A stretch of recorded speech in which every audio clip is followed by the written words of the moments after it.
Chapter 1. Banished by Blood. The full moon hung like a white-hot brand above the clearing. Aerith stood barefoot on ancient granite, each breath shallow against the weight of silence. Her heartbeat echoed in her ears, steady and human, a betrayal with every pulse. She'd dreamed of this moment for years, praying it would never come. 22 cycles, Elderthorn said, weathered face carved with disappointment. 22 moons have witnessed what should have been your birthright. The thin white dress they'd wrapped her in, tradition's final insult, offered no protection against the 12 pairs of eyes that measured her worth and found it wanting. Aerith kept her gaze level, moonlight reflecting in her unusual gold eyes as she faced her accusers. Her mother stepped forward, head high despite the grief that clung to her like autumn frost. "My daughter's blood runs true," Luna said, voice like a steel blade wrapped in silk. "The shift comes differently to different wolves." 3 nights ago, as Luna had fastened the leather pouch at Aerith's waist, its weight betraying more than just ritual coins, she'd pressed her forehead against her daughter's and whispered, "Whatever happens, remember who you are, beneath your skin." Now her mother's fingers trembled, almost imperceptibly at her sides. The Alpha moved into the circle's center, his presence sending a ripple of tension through the gathered pack. "No true Silverthorn has ever failed to shift by their 20th year," he said, each word precise as a hunter's step. "The Council has reached its decision."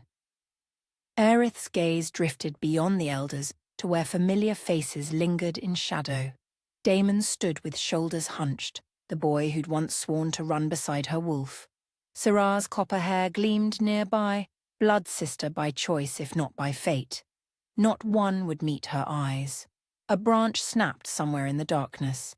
Several heads turned. 5 more minutes and I'll be memory, Aerith thought, her mind already cataloguing what little she'd need for human lands. A new name, new lies, new strength.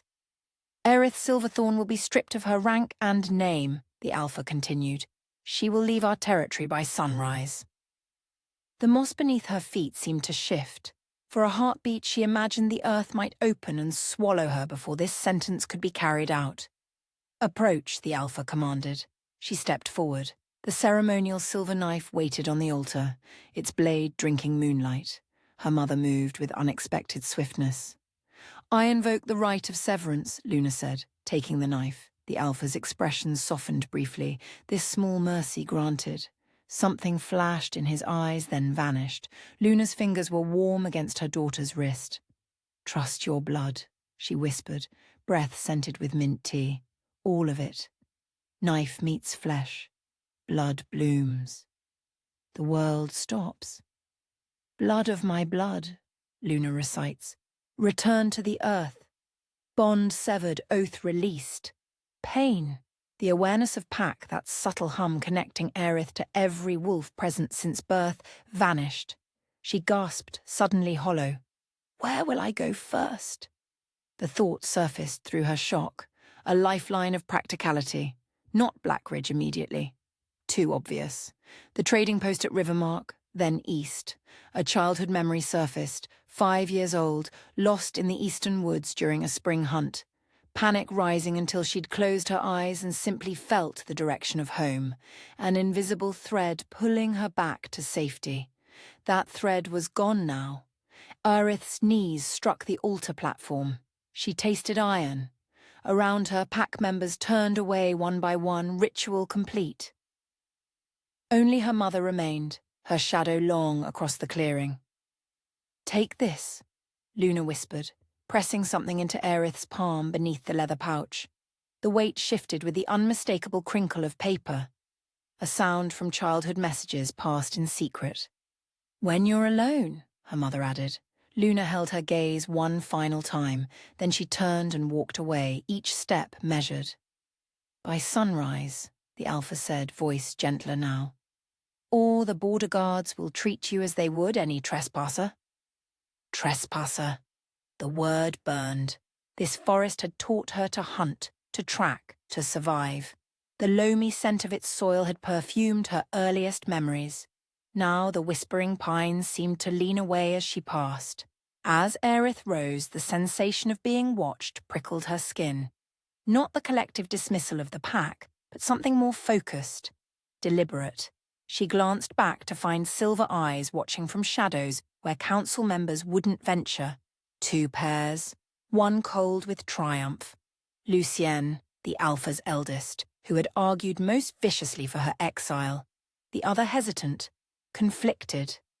Xander, the second son who never spoke at council but whose gaze now seemed to reach beneath her carefully constructed armor. Something passed between them.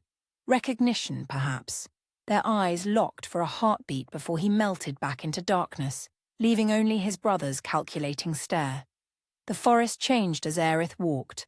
Owl calls silenced. The night air thickened. Branches that had once welcomed her now creaked warnings with every step. When she reached the territorial markers, weathered pillars mottled with lichen, Aerith paused. Behind her lay everything familiar. Before her stretched darkness punctuated only by distant lights of human settlements. She needed a plan. Money first, then shelter, then information. The silver pendant at her throat grew heavier with each breath. She reached up and snapped the chain, holding the ceremonial wolf's head in her palm for one last moment. Its weight, the burden of belonging without truly fitting, slipped from her fingers as she hurled it back across the boundary. It disappeared among ferns. Aerith is dead, she told the knight. Only then did she unfold the paper her mother had pressed into her palm, its edges worn. She angled it toward the fading moonlight. Find Madame Voss in Blackridge. Tell her you're Moonshadow's daughter. There's more to your blood than they know. What sleeps isn't always what's missing. She committed the words to memory. Moonshadow, her mother's pack name, never spoken in human tongue. Luna had known this night would come. Arya, she whispered, testing the name she'd been silently rehearsing during sleepless nights. A name without history. She exhaled slowly, measuring her options. The trading post would have rooms. Work, perhaps. 3 days there before Blackridge. The wound on her palm had already begun to close, faster than human, slower than wolf. Even her broken bloodline offered this small mercy. Dawn painted the eastern sky. Arya squared her shoulders and stepped across the boundary. The air itself seemed different here, neither accepting nor rejecting, simply waiting. Without pack, without name, but not without purpose. Waitress in a neon world.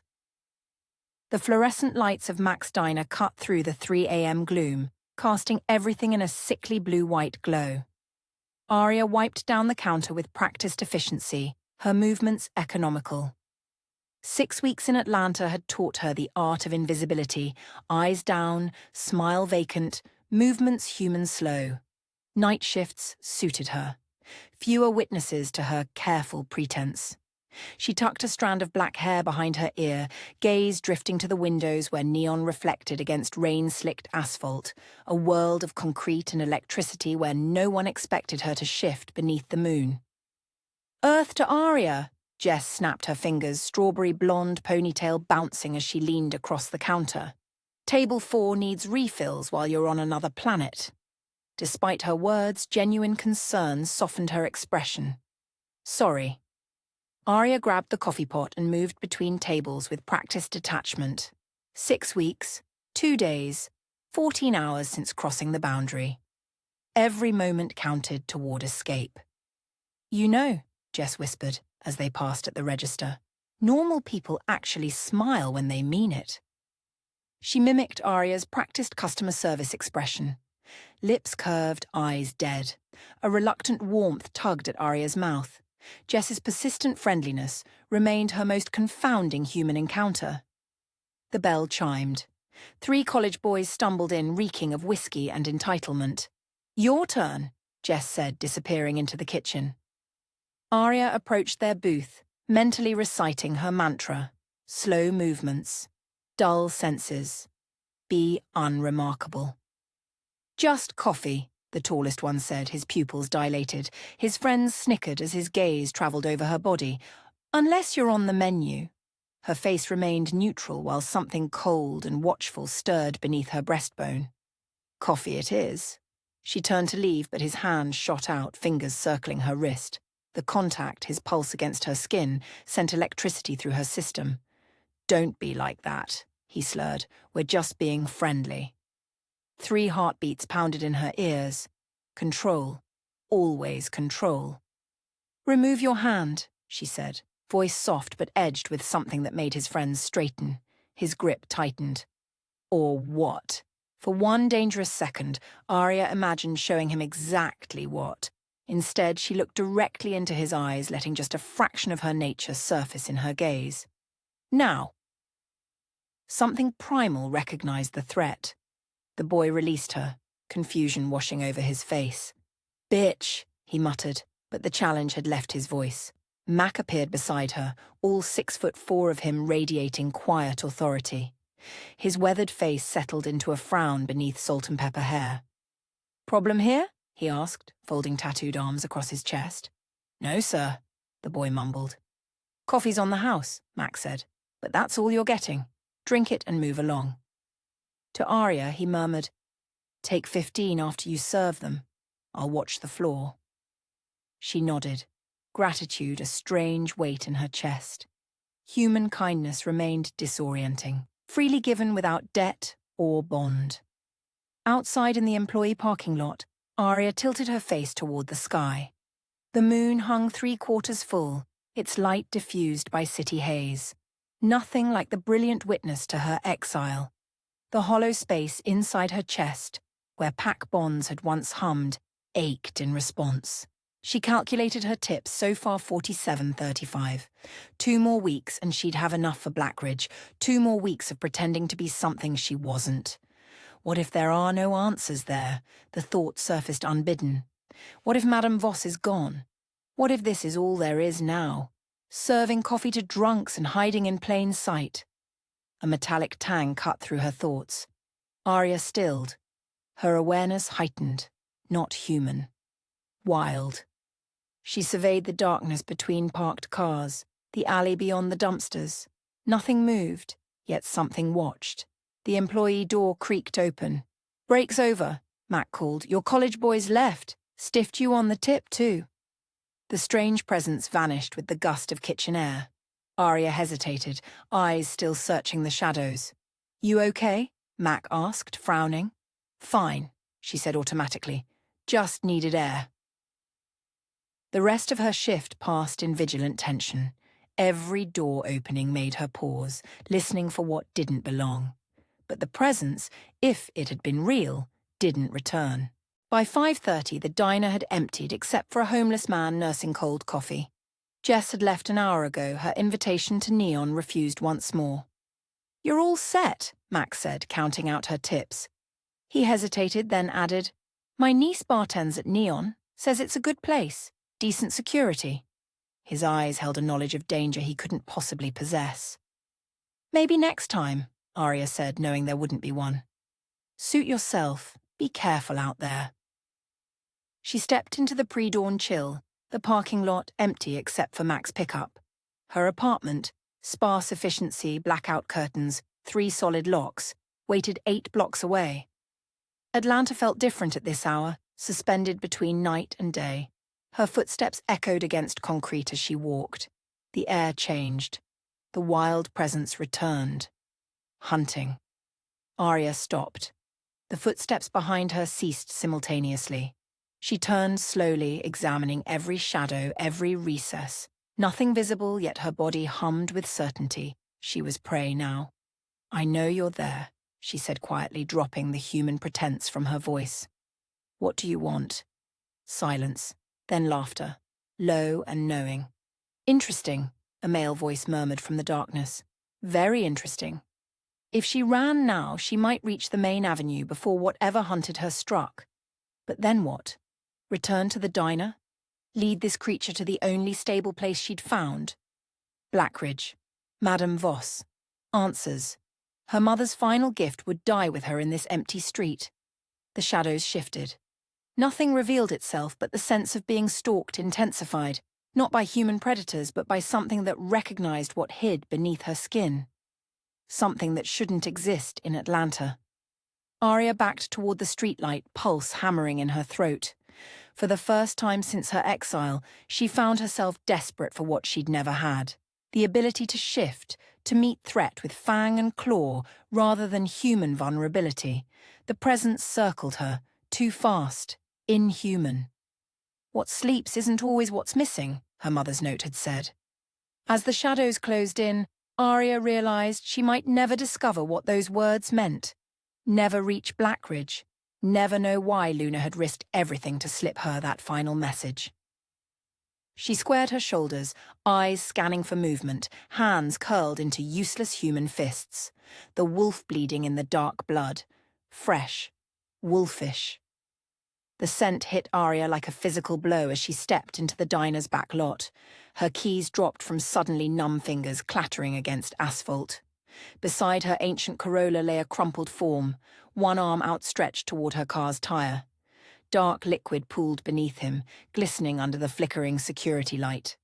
Arya hesitated, every instinct screaming danger.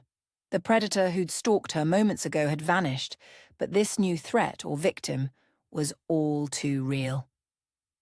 She retrieved her keys, sliding them between her knuckles, a pitiful weapon against whatever waited in the shadows. 3 steps closer and the shape resolved into a man's body. Another step, and she caught his scent beneath the blood. Pine forest, mountain air, wolf. Impossible. The man's head lifted at her approach, silver eyes locked onto hers, pain-glazed but alert, eyes she'd seen before watching from shadows during her exile. "You," he rasped. Xander, the Alpha's second son.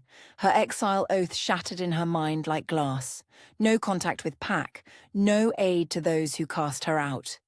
Yet here he lay, 200 miles from territory that was no longer hers. "What are you doing here?" she demanded, keeping her distance. Xander attempted to rise, muscles trembling beneath torn fabric. His shirt hung in ribbons, revealing deep slashes across his torso, 4 parallel gashes that could only have been made by claws. Not human. Not animal. Wolf. "Found you," he managed, voice rough with pain. "Need help." A harsh laugh escaped her. "Help? From me? The Pack exile?" "Not about Pack." Each word seemed to cost him. Fresh blood welled from his wounds. "Please." Arya took a step back. Whatever Silverthorn politics had spilled blood here weren't her concern. She had her own survival to consider, her own secrets to keep. "There's a hospital 3 blocks east," she said coldly. "Can't." His jaw clenched. Almost shifted in the alley. "Can't risk it again." The implication hit her hard. A shifter in a human hospital could expose everything, not just himself, but all wolves everywhere.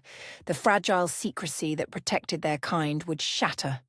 "Why come to me?" she asked, though she already knew. "Pack-born," he gasped. "Can smell it. You know what I am." His silver eyes, so like his father's, like his brother's, held hers. But where Lucien's had been cold with triumph at her exile, Xander's held something different. Recognition. Desperation. "He'll kill you too," Xander whispered, then collapsed back against the pavement. The border guards would consider this treason, Arya thought, glancing at the horizon where dawn threatened. Soon the lot would fill with early shift workers. I'm breaking every rule I've made since exile. Yet she couldn't ignore the reality before her. A wolf bleeding out in a public place. The risk of exposure. "Damn it," she muttered, moving swiftly to his side. Up close, the wounds looked worse, deep enough to have killed a human outright. Only his accelerated healing had kept him alive this long. She touched his shoulder, feeling fever heat through the torn fabric. "Can you stand?" she asked. His eyes flickered open. "Try." She slid an arm around his waist, bracing herself against his weight as he struggled upright. He towered over her, 6 foot something of muscle and barely contained power. Even wounded, he radiated dangerous strength. His heartbeat thundered against her side, uneven, racing. Blood soaked into her uniform as she half-dragged him to her car. "Back seat," she commanded, opening the door.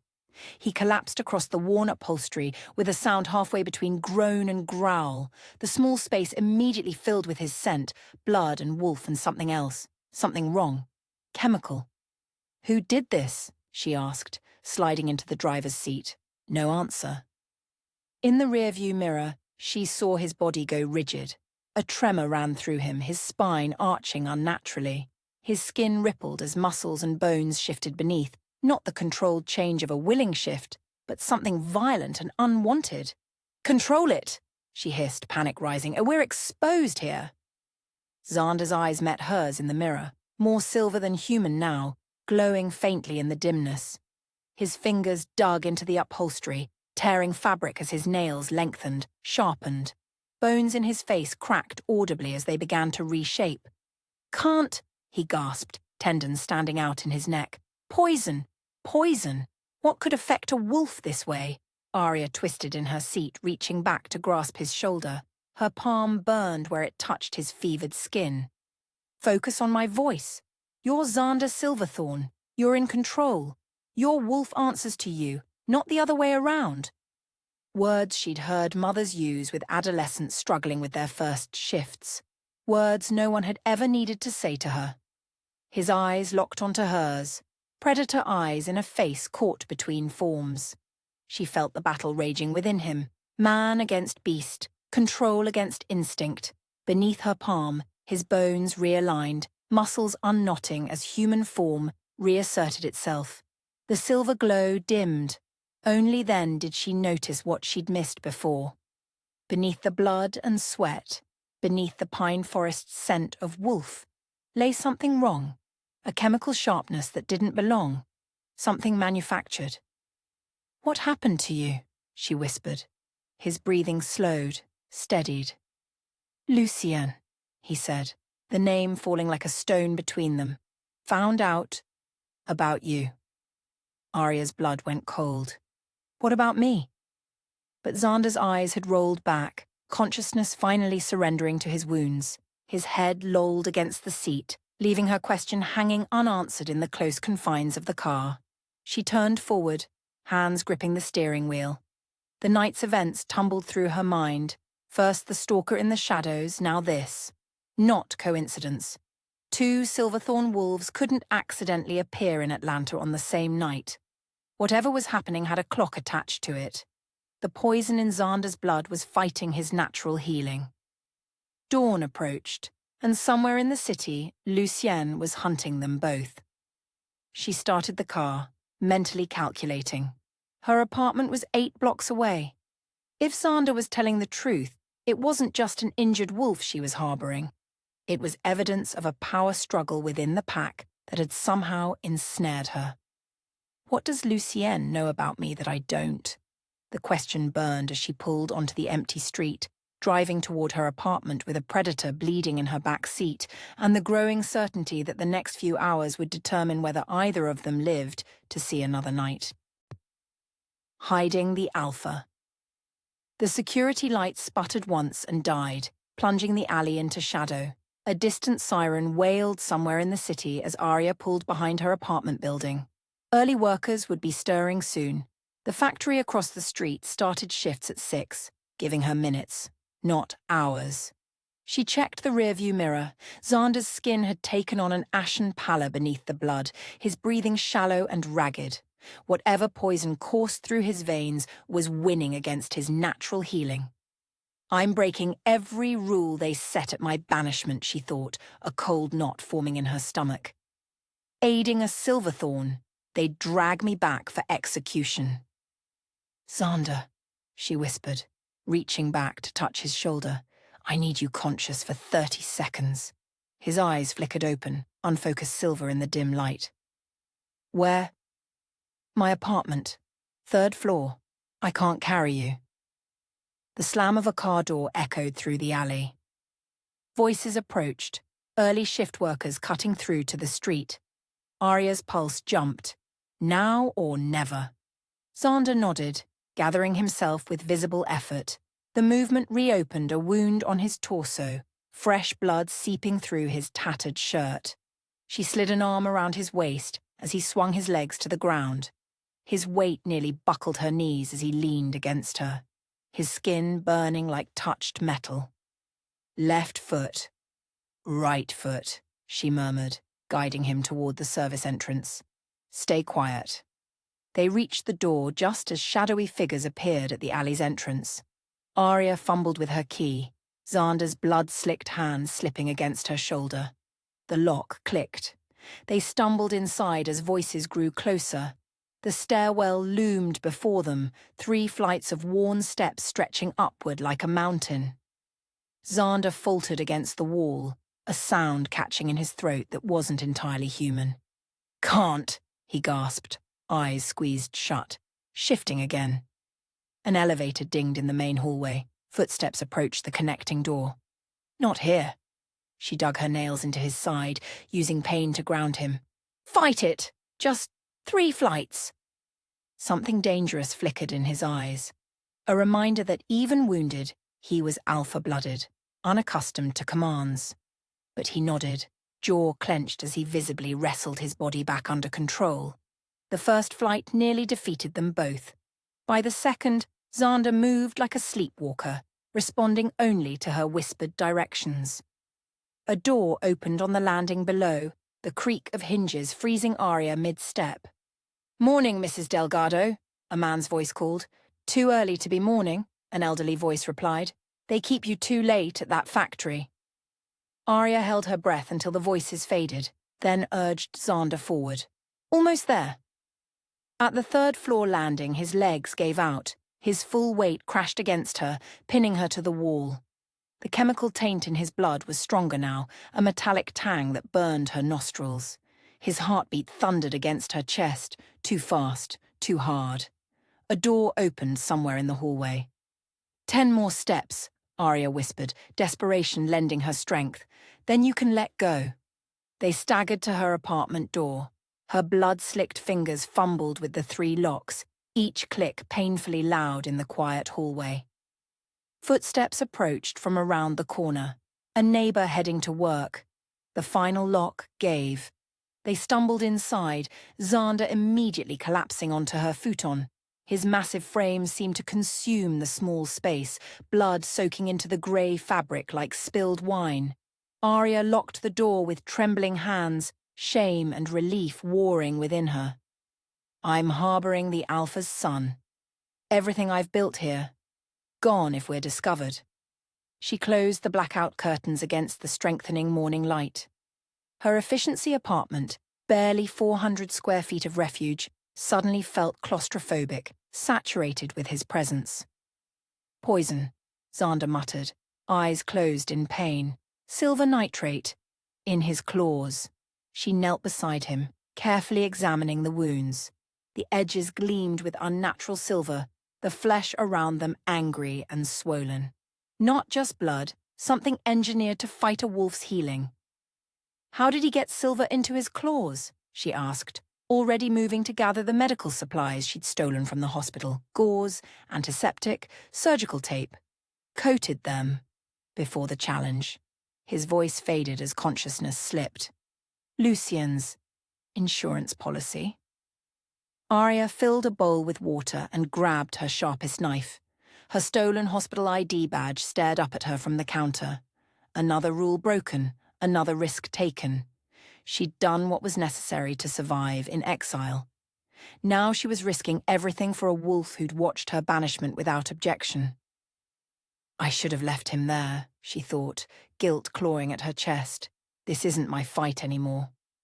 But she knew she couldn't have walked away. Whatever else she'd become in exile, she wasn't someone who abandoned a wounded wolf to die.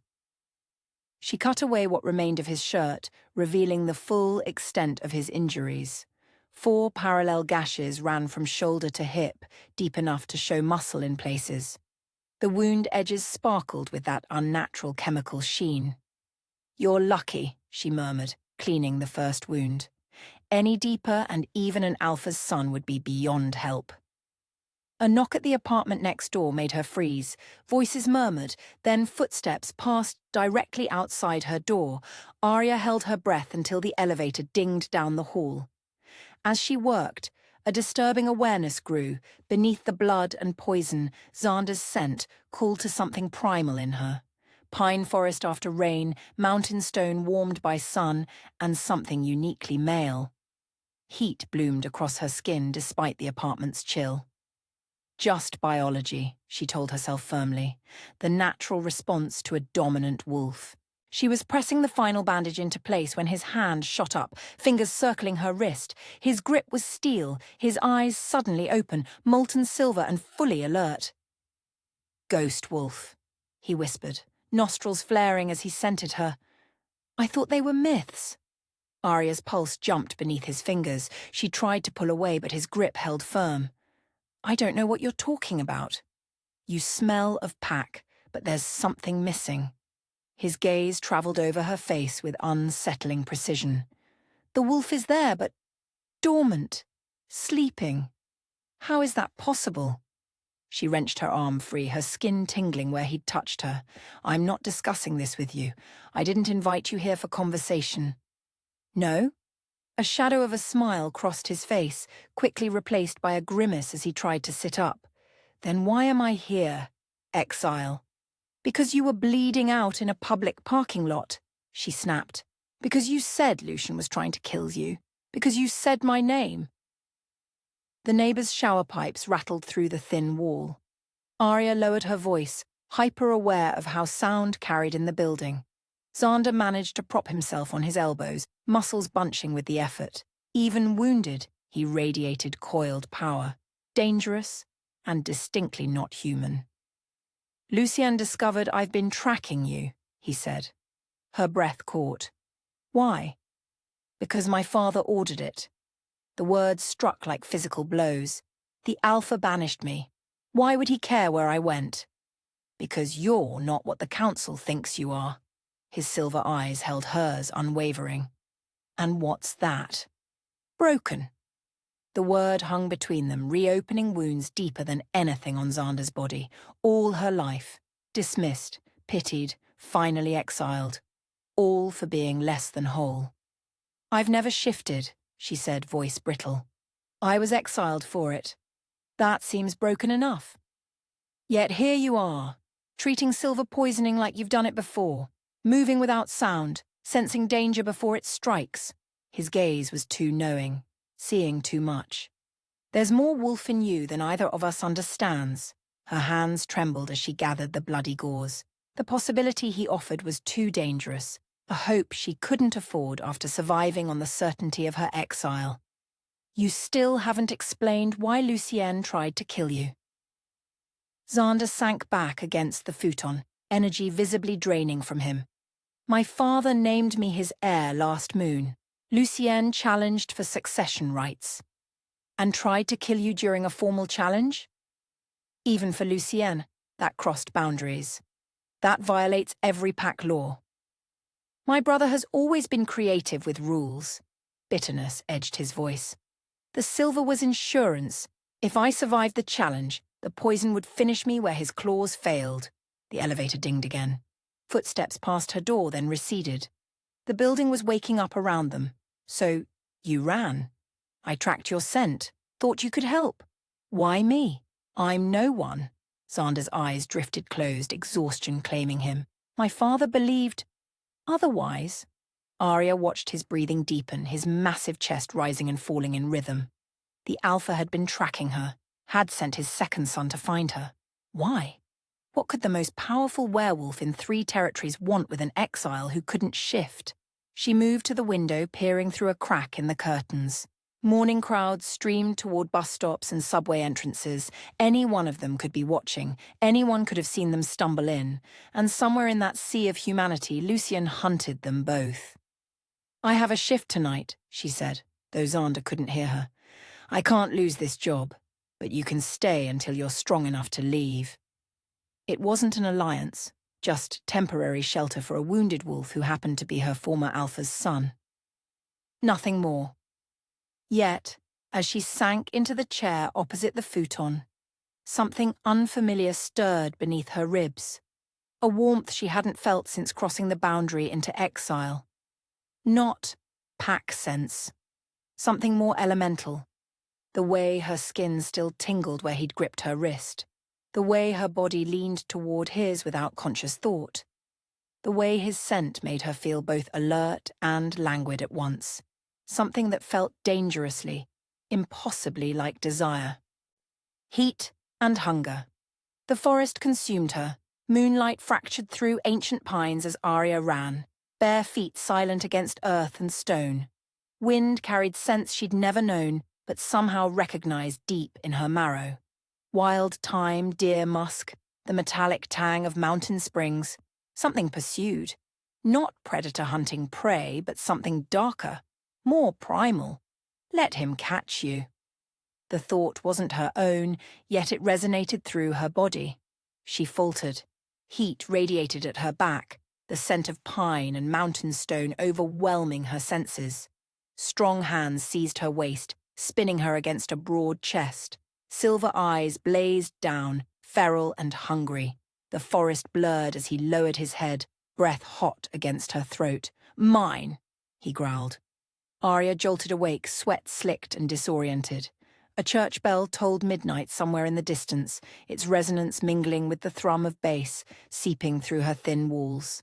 Her pulse hammered, the dream clinging to her skin like a physical touch. Her gaze darted to the empty chair where she'd left Xander. Panic flared until she spotted his silhouette by the window, one finger parting the curtain, moonlight carving shadows across his bare torso. The bandages she'd applied hours ago were spotted with blood, but less than before. "The Red Wolf hunts you even in dreams," he said without turning. Heat blazed up her neck. "You don't know what I was dreaming." Now he turned, moonlight illuminating half his face. His eyes gleamed silver, too bright to be human. "Your scent changed. Pine, earth, desire." Shame and hunger tangled in her chest. She reached for the glass of water beside her couch, desperate to hide the tremor in her hands. "You shouldn't be up.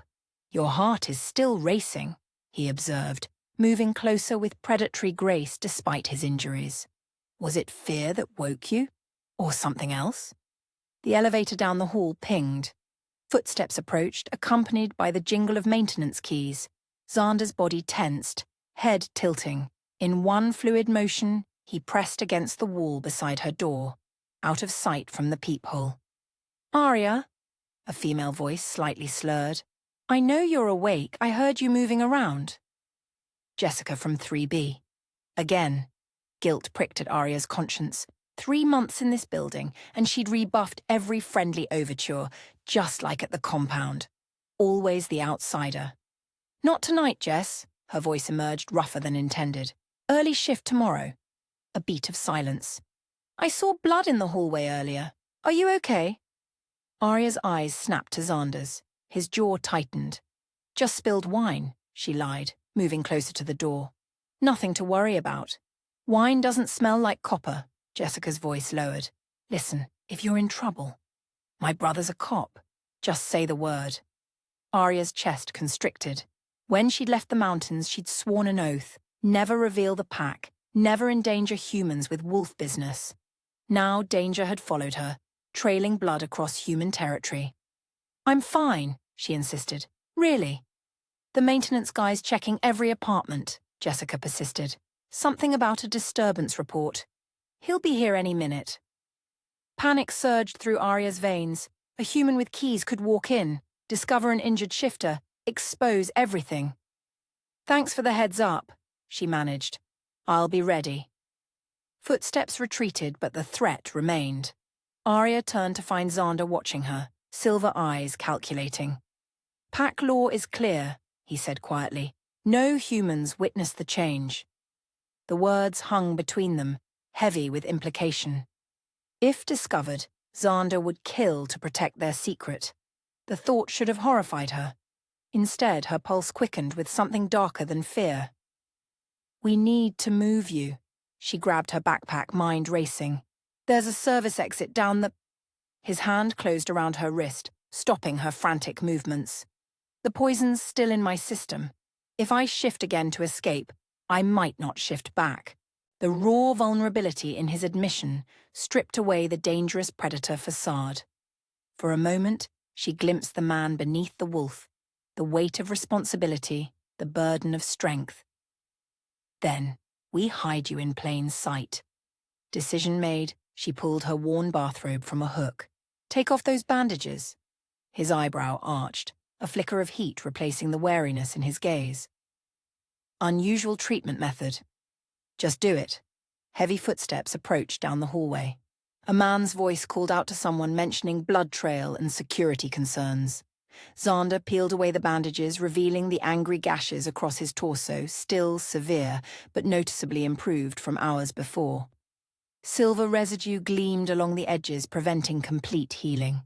Guilt twisted in Arya's stomach. Born wolves healed quickly, but silver poisoning was another matter. If she'd been a proper healer like her mother, if she'd been a proper wolf at all, she might have known how to help him. The broken one, the failure. Her father's words echoed in her memory. "Stop it," Xander said sharply. She blinked. "What? I can smell your shame." His hand caught her chin, forcing her gaze to his. "Your worth isn't measured by your shift." Something cracked in her chest, a fissure in walls built over years of exile. Before she could respond, knuckles rapped against her door. "Maintenance. Need to check your apartment, Mom." Arya thrust the bathrobe at Xander. "Put this on. Sit on the futon. Look. Human." A wry smile touched his mouth. "I haven't been just human in 25 years. The knocking grew more insistent.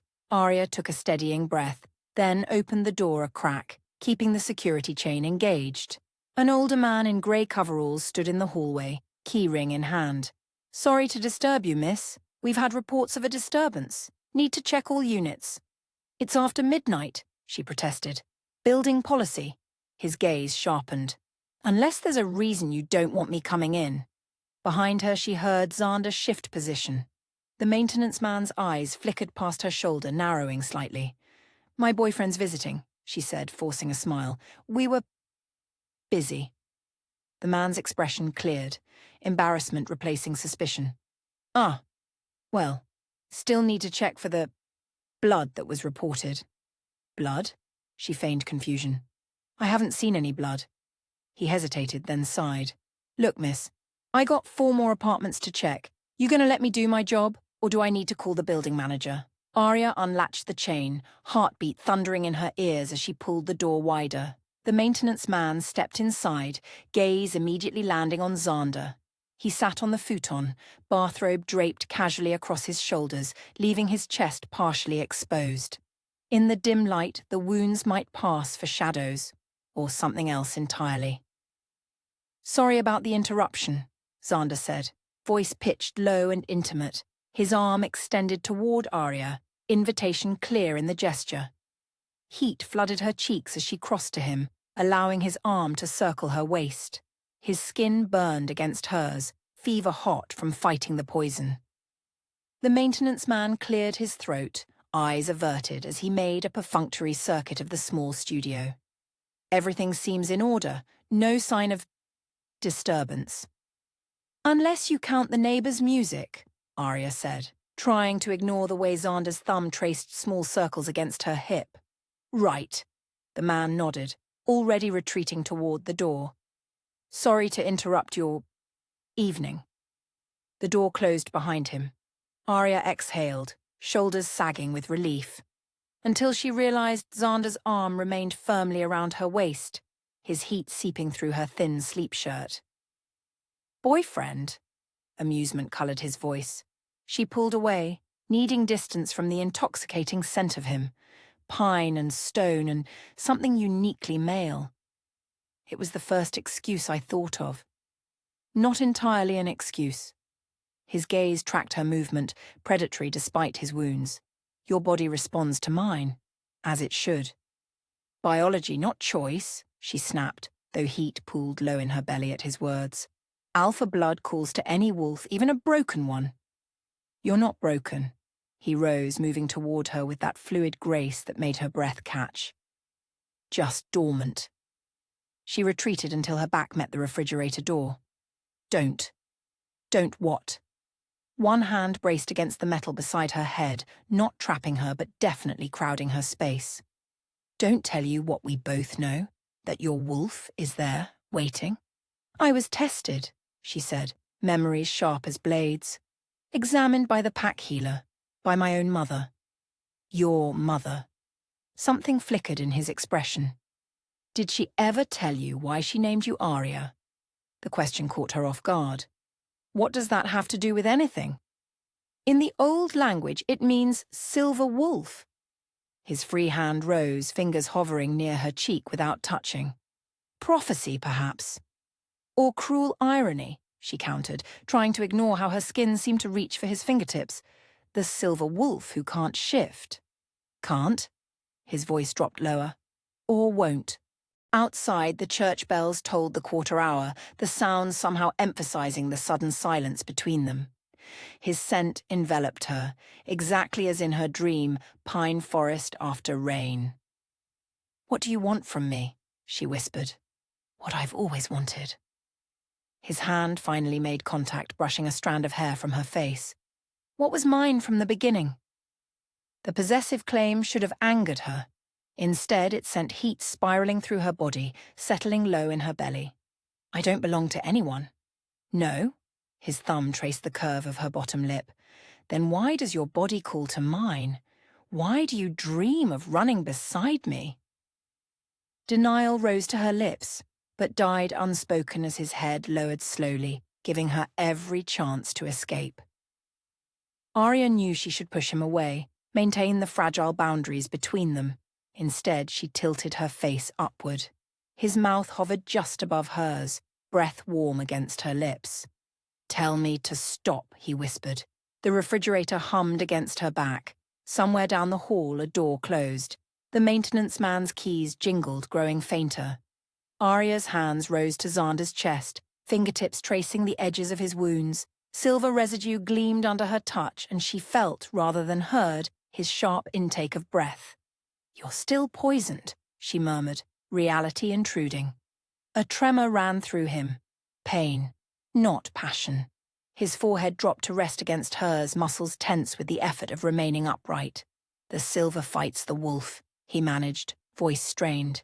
Makes it harder to control. Alarm replaced desire as she steadied him. You need to rest. He allowed her to guide him back to the futon, jaw clenched against obvious pain. As he sank onto the mattress, sweat beaded on his forehead, and his eyes flickered. Human brown to wolf silver and back again.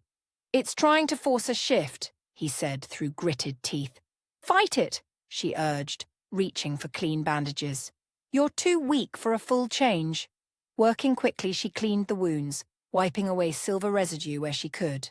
Her hands moved with unexpected surety, as though guided by muscle memory she shouldn't possess. My mother was the pack healer, she said quietly, needing to fill the silence. Before she was alpha mate. Xander's breathing steadied slightly. Is that why you became a nurse? I'm not a nurse, she corrected, focusing on rebandaging. Just a diner waitress with basic first aid training. That's not what your mother told the council. Her hands stilled. You've spoken to my mother? She's the one who sent me to find you. The revelation struck like physical blow. 3 years of silence, no letters, no calls, nothing since her exile, and now this. She knew the hunters would come for you, Xander continued, watching her face. Knew you'd be vulnerable outside pack territory. I've survived just fine, Arya said, anger spiking through her confusion. Because you've been running. His hand caught hers, pressing it flat against his chest over the largest wound. You can't outrun what's in your blood. Beneath her palm, something stirred, not just his heartbeat, but a pulsing energy that resonated through her skin. Visions swimming, she glimpsed fragmented images. A council chamber draped in morning black, her mother's hands folding a letter, Lucien's claws extending, gleaming with silver. She jerked away, gasping. What was that? Pack sight, he said, wonder replacing pain in his expression. You shouldn't be able to access that. Not without a shift. Before she could demand an explanation, another spasm racked his body. This time the change went deeper. Bones shifting beneath skin, fur rippling across his shoulders before receding. For one breathtaking moment she glimpsed the wolf beneath the man. Silver-tipped black, massive, battle-scarred. Beautiful. Longing struck her with physical force, so sharp it stole her breath. Her bones ached with sudden hollow hunger, as though something essential had been carved from her marrow. The partial shift subsided, leaving Xander panting, human once more except for the lingering silver glow in his eyes. He reached for her, fingers tangling in her hair. "Ghost wolf," he whispered, the words slurred with exhaustion and revelation. "What?" "That's what the elders called it." His grip loosened as fatigue claimed him. "When the wolf exists but can't break through. Rare. Almost mythical." His eyes drifted closed, body surrendering to healing sleep, but his fingers remained loosely entwined in her hair, as though, even unconscious, he couldn't bear to release her. Arya knelt beside the futon, heart pounding against her ribs like a caged animal seeking freedom. Ghost wolf. The term echoed in her mind, stirring something deep and primal. A distant siren wailed, then faded. The neighbour's music had finally stopped, leaving behind a silence that seemed to pulse with possibilities. She should move away from Xander's touch, should rebuild the walls between them, should remember her exile, her oaths, her failure. Instead, she reached out, tracing the line of his jaw with trembling fingers. In sleep, the hard edges of his face softened, vulnerability replacing the dangerous power he radiated while awake. Beneath her fingertips, she felt the faintest rasp of fur threatening to emerge, his wolf still restless, even in sleep. Without conscious thought, she leaned forward, pressing her lips to his forehead in a gesture ancient as Pack itself. "Rest," she whispered, the word carrying a weight she hadn't intended. Deep inside her, something stirred in response, not conscious thought but instinct, ancient and powerful. A presence she'd never felt before, yet recognized instantly. Her wolf, awakening. The sensation left her trembling, caught between terror and exhilaration.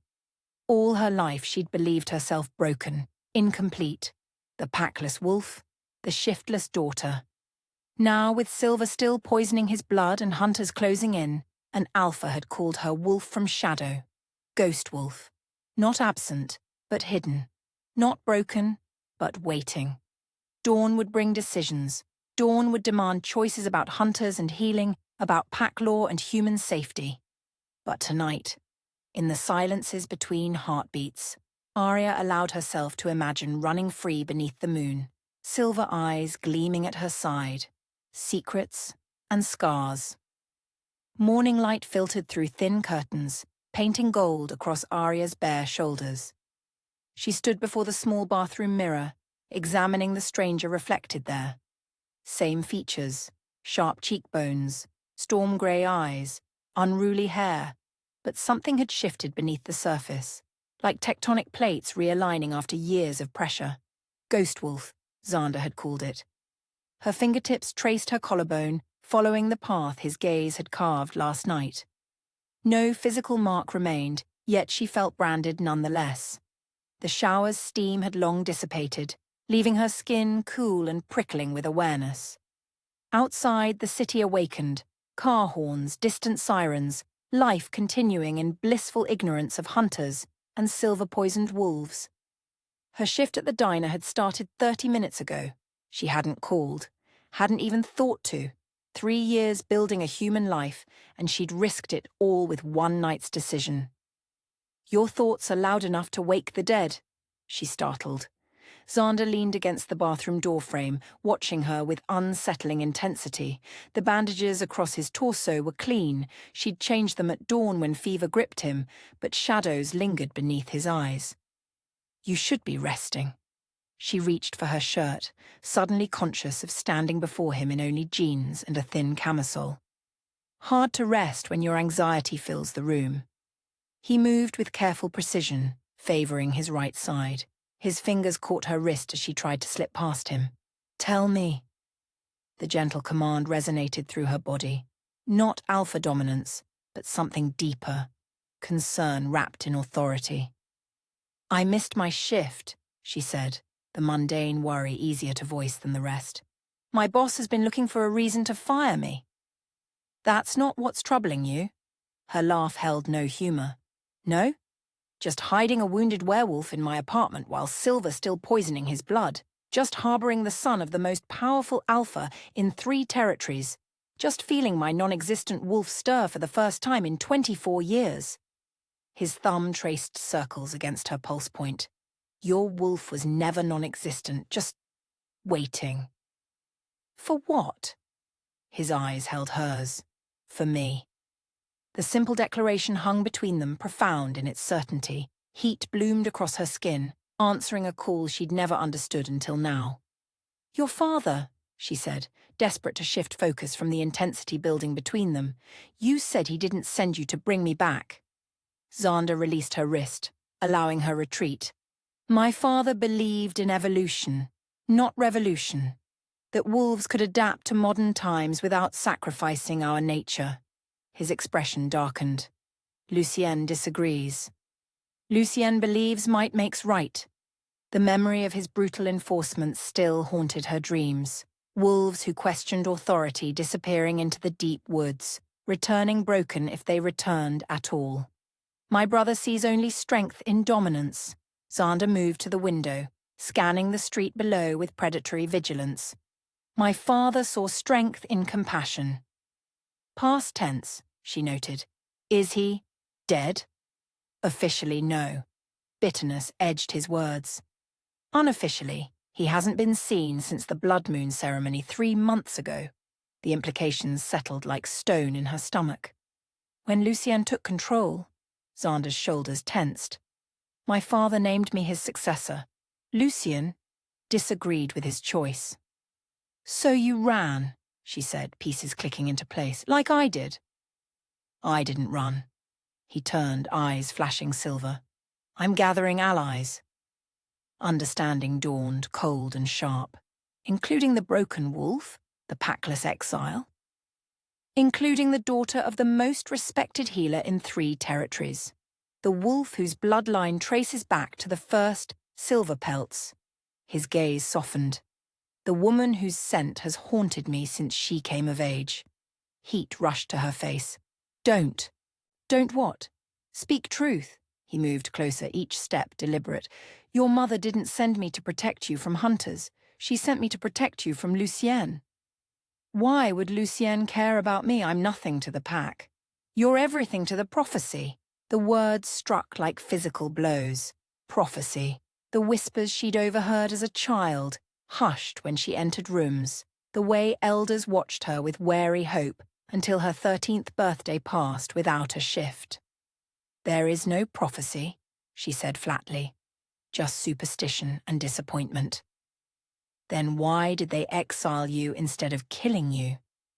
The question hung between them, sharp as a blade. Pack law was clear. Failures strengthened the bloodline by culling weakness. Yet she had been sent away, not eliminated. "Because my mother begged for mercy," she whispered, the old shame rising. "Because pity is crueler than death." "No." His hand cupped her cheek, forcing her gaze to his. "Because Lucien feared what you might become." A knock at the door shattered the moment. 3 sharp raps, then silence. Xander moved instantly, pressing against the wall beside the door, muscles coiled for attack. Arya's heart hammered against her ribs as she approached the peephole. The hallway stood empty. "No one's there," she whispered. "Listen," he countered, head tilted. Now she caught it, the faintest scrape of boot against carpet just beyond her door's view. Someone waiting. Watching. "Enforcer," Xander breathed, the word barely audible. Fear lanced through her. Pack enforcers were Lucien's elite guard, trained to track and eliminate threats without mercy or hesitation. "Fire escape," she mouthed, grabbing her keys and phone. Another knock, more insistent this time. "Arya Mills?" A male voice, deceptively casual. "Management sent me about a noise complaint." Xander shook his head. No enforcer would be fooled by such a transparent lie. She moved silently to the window, testing the latch. It slid open without sound. She'd oiled it months ago, paranoia from years of running finally proving useful. Cold air rushed in, carrying the scent of impending rain. Xander grabbed his shirt, moving with controlled urgency despite his injuries. 3 stories down, the alley waited, shadowed and narrow. "Shift," he whispered as she helped him onto the fire escape. "You're harder to track in human form." The door shuddered under impact, someone testing its strength. They had minutes, perhaps seconds. "There's an abandoned warehouse 6 blocks north," she said, following him onto the metal landing. "Redstone shipping. I'll meet you there." His hand caught her arm. "They'll follow your scent." "Not if I give them something stronger to track." Decision made, she pressed her lips to his, brief, fierce, claiming. The kiss startled them both. His eyes widened, then darkened with hunger. For one breathless moment he returned the pressure, his mouth hot and demanding against hers. "Go," she whispered against his lips. He disappeared down the fire escape as the apartment door splintered inward. Arya didn't wait to see who entered. She raced down the hallway toward the elevator, deliberately brushing against walls, leaving her scent trail clear and obvious. The elevator doors opened as heavy footsteps emerged from her apartment. A man stood inside, tall, broad-shouldered, eyes cold as winter. Recognition flashed across his features. "Arya Mills," he said, voice carrying the mountain's cadence. "Been a long time." "Rhys?" Her pulse stuttered. Lucien's most loyal enforcer, the one who'd escorted her to the territory's edge 3 years ago. Slumming with humans now. His smile never reached his eyes. "Where is he?" "Who?" She stepped into the elevator, forcing him to back against the wall or touch her. He chose retreat. Enforcers avoided physical contact with exiles, as though weakness might be contagious. "Don't play stupid." Rhys's nostrils flared, scenting the air between them. His eyes narrowed. "You reek of him." The doors slid closed. Arya's finger hovered over the lobby button, then deliberately pressed for the parking garage instead. "I don't know what you're talking about," she said, mind racing. "I haven't seen Pack in 3 years." "Silverwolf?" His voice dropped, almost gentle. "You know the penalty for harboring traitors." The old nickname, once affectionate, now mocking, scraped against raw nerves. "I know the penalty for breaking exile," she countered. "Yet here you are." The elevator chimed, doors opening to the concrete expanse of the underground garage. Rhys's hand shot out, gripping her upper arm with bruising force. "Lucien wants him alive," he growled. "You—" He didn't specify. She twisted, breaking his hold with a move she'd learned years ago watching wolves train. Surprise flickered across his face. He hadn't expected resistance from the broken one. "Still no teeth," he taunted, recovering quickly. "Still pretending to be what you're not." Inside her chest, something stirred, not quite anger, something older and more primal. Heat raced along her spine, pooling at the base of her skull. "Not here," she thought desperately. "Not now." "Tell Lucien he can go to hell," she said, backing toward the garage's exit. "And so can you." She ran not toward the warehouse but deeper into the city. Behind her, Rhys followed, his heavy footfalls echoing against concrete as he abandoned stealth for pursuit. Rain had started, slicking sidewalks and washing away scents. Perfect. She ducked into a crowded coffee shop, weaving through morning customers, then out the back through the kitchen. The cook barely glanced up, too busy with breakfast orders to care about one more stranger. For 2 hours, she led Rhys through a zigzagging path across the city, through department stores and hotel lobbies, doubling back and crossing her own trail until even the most skilled tracker would struggle to follow. Only when certain she'd lost him did she turn north toward Redstone shipping. The warehouse loomed against darkening skies, abandoned for years according to local rumors. Arya slipped through a gap in the chain-link fence, scanning for signs of pursuit. Nothing but rain and distant traffic. Inside, water dripped from rusted beams onto concrete floors. The vast space echoed with emptiness, except for a single heartbeat, strong and steady, coming from the office area. She found Xander in what had once been a foreman's office, seated with his back to the wall, eyes trained on the door. Relief washed over his features when she appeared. "You're safe," he said, the words half statement, half question. "For now." She sank down beside him, adrenaline ebbing to leave exhaustion in its wake. "Rhys is tracking. I led him east, away from here." "Rhys?" Xander's expression hardened. "Lucien's attack dog. He recognized me instantly." She leaned her head back against the wall, eyes closing briefly. "Said I reeked of you." "Pack scent," he murmured. "Stronger than I realized." When she opened her eyes, he was watching her, that same intensity that seemed to peel away layers, exposing what lay beneath. "You kissed me," he said quietly. Heat crept up her neck. To confuse the scent trail. His lips curved, the first genuine smile she'd seen from him. Practical. "Necessary," she corrected, though her body hummed with the memory of his mouth against hers. Rain drummed against the metal roof, filling the silence between them. Outside, darkness gathered, not just night falling, but storm clouds blocking what remained of daylight. "We should be safe until morning," she said, hugging her knees to her chest. "Rhys won't track in the rain if he can avoid it." Xander's hand found hers in the growing shadows, fingers intertwining with casual intimacy. "Tell me about your mother." The request surprised her. "Why?" "Because she's why we're both here," he said simply, "and because you miss her." The truth of it ached in her chest. "She taught me everything about healing, even after they knew I couldn't shift. Said my hands remembered what my wolf couldn't." His thumb traced patterns against her palm. She was right. "When they exiled me," she continued, the memory still sharp despite the years, "she slipped me a vial of wolfsbane extract. Said someday I'd understand why." "Wolfsbane blocks scent," Xander said, understanding dawning in his voice. "She was protecting you from trackers." "From Lucien," Arya corrected, pieces falling into place. "She knew, didn't she? About the prophecy, about what Lucien would do. She knew your wolf wasn't gone." His fingers tightened around hers, just waiting for the right catalyst. Thunder rumbled overhead, vibrating through the building's metal skeleton. Rain pelted the roof in sheets now, sealing them in their temporary sanctuary. "And you're the catalyst?" She meant it to sound skeptical, but her voice betrayed her, hopeful, vulnerable. Instead of answering, he raised their joined hands, pressing his lips to her inner wrist where her pulse throbbed beneath thin skin.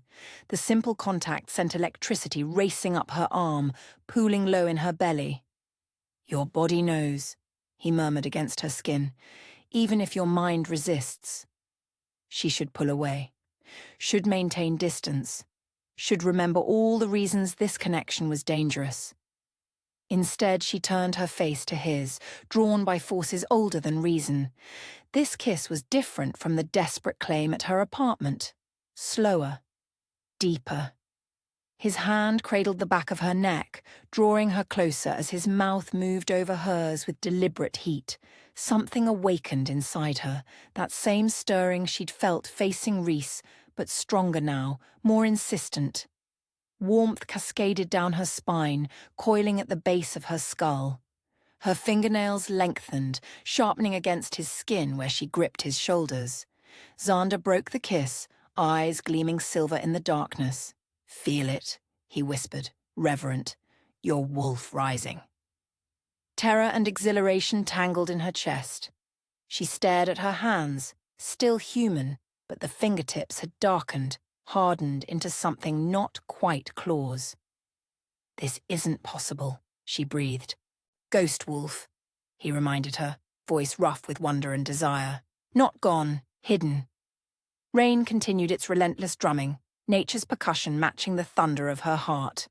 Outside, darkness had claimed the city completely, But here, in this abandoned place, something ancient awakened.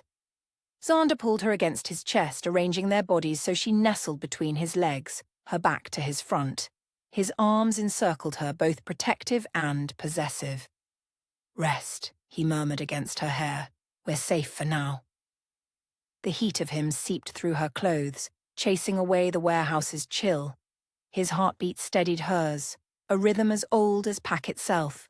Despite the danger waiting beyond these walls, Rhys, Lucien, her own awakening nature, Arya felt peace settle over her for the first time in years. Not the peace of solitude, but of belonging. As sleep claimed her, nestled in the arms of an alpha whose blood called to hers, Arya dreamed of running beneath a silver moon. No longer alone, no longer broken, no longer a ghost, but wolf. The wolf within her dawn broke over the abandoned warehouse, painting rust-stained walls in amber light. Arya woke to find herself still cradled against Xander's chest, his breathing deep and even. For one disorienting moment she allowed herself to savor the unfamiliar sensation of safety. Then reality crashed back, Rhys hunting them, Lucien's power growing and something wild stirring beneath her skin. She slipped from Xander's arms, moving to the grimy window. The storm had passed, leaving puddles that reflected the morning sky. No sign of pursuers, but that meant little. Enforcers were patient predators. Second thoughts? She turned to find Xander watching her, silver glinting in his eyes before fading to human brown. The wounds across his torso had improved dramatically overnight, new skin forming where raw flesh had been. "Not second thoughts," she said quietly. "Just wondering what comes next." He rose with fluid grace, approaching until she could feel the heat radiating from his body. "You know what comes next." Her fingertips tingled with the memory of almost claws. "I can't shift." "You already are." His hand brushed her cheek, tucking a strand of hair behind her ear. "Not all at once, but in pieces." The intimacy of the gesture stole her breath. After years of isolation, of being treated as defective, his casual touches felt like rain on parched earth. "I don't know how to control it," she admitted. "Then let me teach you." He led her to the center of the room, away from windows where they might be observed. Sunlight spilled through broken skylights, creating pools of gold on the concrete floor. "Sit," he instructed, lowering himself to the floor. She followed, knees almost touching his. "Is this wolf yoga?" A smile tugged at his mouth. "Something like that." He took her hands in his, palms up. "Close your eyes." She complied, feeling oddly vulnerable with eyes closed, yet protected by his presence. "The shift begins with breath," he said, voice dropping to a hypnotic cadence, not with muscle or bone, but with the rhythm that connects man to wolf. His thumbs traced circles on her palms, the simple touch anchoring her to the moment. "Breathe in through your nose," he continued. "Let the scents tell their stories." She inhaled deeply. Dust, rain, rust, and beneath those subtler notes, mouse droppings in the corner, mold growing along water-damaged walls, the lingering exhaust from traffic outside. And Xander, pine and stone and something uniquely male that made her pulse quicken. "Good," he murmured, as though sensing her heightened awareness. "Now go deeper, past the surface sense to what lies beneath." She frowned, concentrating. Beyond the physical sense waited something else, emotions carried on the air like invisible currents. Determination from Xander, caution from a stray cat prowling outside, fear from a mouse hiding nearby. Her eyes flew open. "I can smell emotions." Satisfaction warmed his expression. "Your wolf has always been there, watching through your eyes, smelling through your nose. You just needed to acknowledge her." Her. The pronoun felt strangely right.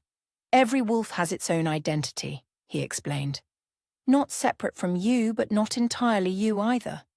A primal aspect of self that humans have forgotten." His hands moved from her palms to her wrists, thumbs pressing gently against her pulse points. Heat radiated from the contact, spreading up her arms. "Close your eyes again," he instructed. This time listen. She obeyed, focusing on sounds. The drip of water from last night's rain, wind whistling through broken windows, her own heartbeat, steady but quickening. And beyond those, traffic 6 blocks away, birds nesting in the rafters, the scurry of rodent feet across distant beams. I can hear everything, she whispered, awe bleeding into her voice. That's your wolf, he said, pride evident in his tone. She's always been this strong, just waiting for you to trust her. His hands released her wrists, moving to cup her face. The sudden intimacy of the gesture sent heat spiraling through her body. Open your eyes, he said softly. When she did, the world had changed. Colours intensified, the rust on the walls no longer dull brown but vivid copper threaded with crimson. Shadows revealed details previously hidden. And Xander, her breath caught.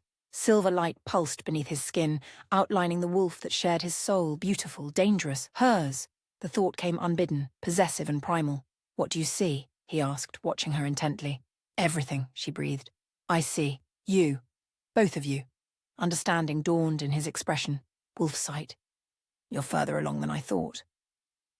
His thumb traced her bottom lip, the simple touch sending electricity racing along her nerves. Her canines lengthened in response, sharp points pressing against her lower lip. Panic flared. She jerked back, hands flying to her mouth. What's happening?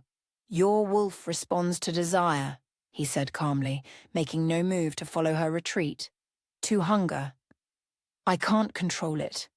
Fear sharpened her voice as her fingernails thickened, darkening at the tips. You don't need to control her, Xander said, remaining perfectly still. Just acknowledge her. She's not your enemy, Arya. She's you. She'll consume me. The words escaped before she could stop them, revealing her deepest fear. Understanding softened his expression. Is that what they told you? That shifting meant losing yourself? She nodded, struggling to calm her racing heart as her hands trembled with partial transformation. They lied. He moved closer, slow and deliberate, as though approaching a frightened animal. The wolf doesn't erase the woman. She completes her. His hand extended toward her, palm up, offering connection, not demand. Trust me. Trust yourself. Heart pounding against her ribs, Arya placed her partially transformed hand in his. His fingers closed around hers, accepting the claws and thickened skin without hesitation. Breathe with me, he murmured, exaggerating his inhalations. She matched his rhythm, feeling the panic gradually subside. Slowly her nails receded, returning to human form. Why did they lie to me? She whispered, the betrayal fresh despite the years. Because they feared what you might become. His hand remained wrapped around hers, thumb stroking her knuckles. The prophecy speaks of a silver wolf born to a golden line, whose shift would herald great change. My mother's line, she said, understanding dawning. The golden healers, he nodded. Lucien believes power comes from domination. Your existence threatens everything he stands for. Outside, the sun climbed higher, slanting through the skylights to cast their shadows across the concrete floor. A distant church bell tolled 9 times, the sound carrying clearly to her enhanced hearing. We should move, she said reluctantly. Reese won't give up. No, Xander agreed, rising and pulling her gently to her feet. But we have time yet. The rain washed away our trail. His hand cupped her cheek, eyes searching hers. There's somewhere I want to take you. Somewhere safe. Nowhere is safe from Lucien's enforcers. Some places are sacred even to them. His thumb brushed the corner of her mouth. Do you trust me? The question hung between them, weighted with implications beyond the immediate moment. Trust meant vulnerability. Trust meant surrender. Trust meant acknowledging the connection that had formed between them, sharp and sudden as lightning. Yes, she said simply. Twilight painted the forest in shades of indigo and silver as Xander led her deeper into wilderness. They'd travelled north for hours, leaving the city behind for densely wooded foothills. No trails guided their path.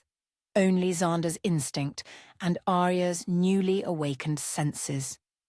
"Where are we?" she asked, voice hushed in the gathering darkness. "Boundary land," he replied, helping her over a fallen log. "Neither pack territory nor human domain. Neutral ground." The forest felt alive around them, not just with creatures but with some older presence that watched their passage. Ancient pines towered overhead, their branches filtering moonlight into dappled patterns across the forest floor. The old ones called it Tir Ida Riochtai. He continued, "The land between realms. It feels awake." She couldn't find better words for the sensation prickling along her skin. "It is." He smiled, pleasure evident in his expression. "Most humans can't feel it. Even some wolves lose the ability." They crested a small rise and the trees opened to reveal a clearing bathed in moonlight. At its centre stood a ring of standing stones weathered by centuries but still defiantly upright. Arya's breath caught. "It's beautiful, sacred," Xander corrected, leading her towards the circle. "Our ancestors gathered here when the boundary between human and wolf grew thin." Inside the stone circle, the air felt different, charged with potential, heavy with history. Arya's skin tingled, her wolf stirring beneath the surface with greater insistence than before, and Xander's eyes gleamed silver in the moonlight as he turned to her.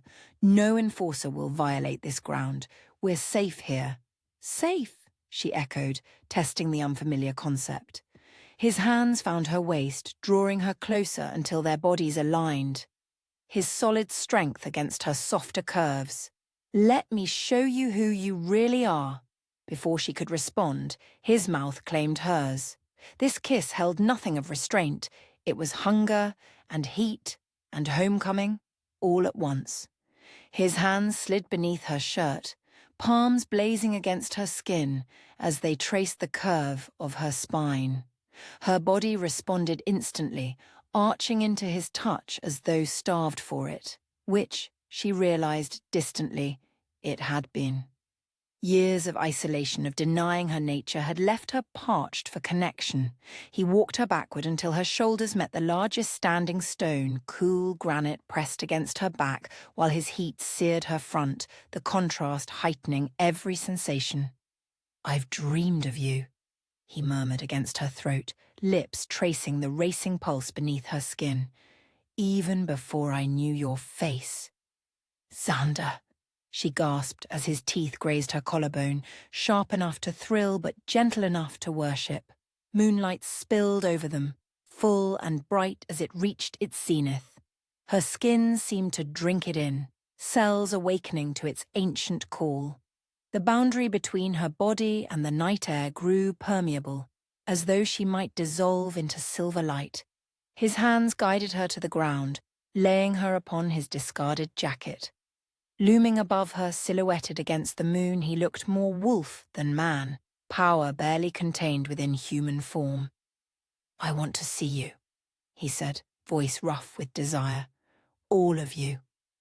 Understanding flooded her. Not just her body, her true self. The wolf she'd been denied for so long. Fear flickered briefly, then dissolved beneath the weight of trust. Here in this ancient place, with this man who saw her completely, what reason remained to hide? As though reading her thoughts, he lowered himself beside her, one hand tracing the curve of her hip. "Don't fight it," he murmured. "Let her rise." His mouth reclaimed hers as his hand slipped beneath her shirt, palm flat against her stomach where heat pooled like molten silver. Each touch sparked something primal, each kiss drew her wolf closer to the surface. Arya surrendered to sensation, his hands mapping her body, his scent enveloping her, his heartbeat syncing with hers. The world narrowed to this circle of stones, this patch of earth, this man who awakened parts of her long, dormant life. Heat built between them, desire spiraling tighter with each shared breath. Her skin grew fever-hot, bones aching with impending change. Yet fear remained distant, held at bay by the safety of his presence. "Let go," he whispered against her mouth as his body covered hers, their limbs entwined beneath the watching moon. Something inside her shattered, not breaking, but releasing. Joy flooded her veins, wild and untamed as she arched against him. Her cry echoed through the stone circle, half pleasure, half transformation as her body surrendered to ancient instinct. Bones shifted, skin rippled, fur burst forth in a cascade of gold and black. Where the woman had lain breathless with passion, the wolf now stood, trembling with the shock of the first transformation. Xander moved back, giving her space as she shook out her new form. His eyes gleamed with naked pride and fierce joy. "Beautiful," he breathed, reaching out slowly to touch her muzzle. Arya's senses exploded with new information, scents layered like complex music, sounds precise as individual raindrops, textures beneath her paws rich with history. The world had transformed from painting to immersive reality, and within her chest, where emptiness had dwelled for 24 years, her wolf sang with completion. Xander stepped away, his own transformation flowing like water, effortless after years of practice. Where man had stood, a massive black wolf now watched her, silver streaking his muzzle and chest. "Run with me," his posture said, tail high with invitation. Joy bubbled through her, effervescent and wild. She bounded forward, muscles working with instinctive coordination she'd never known, but somehow remembered.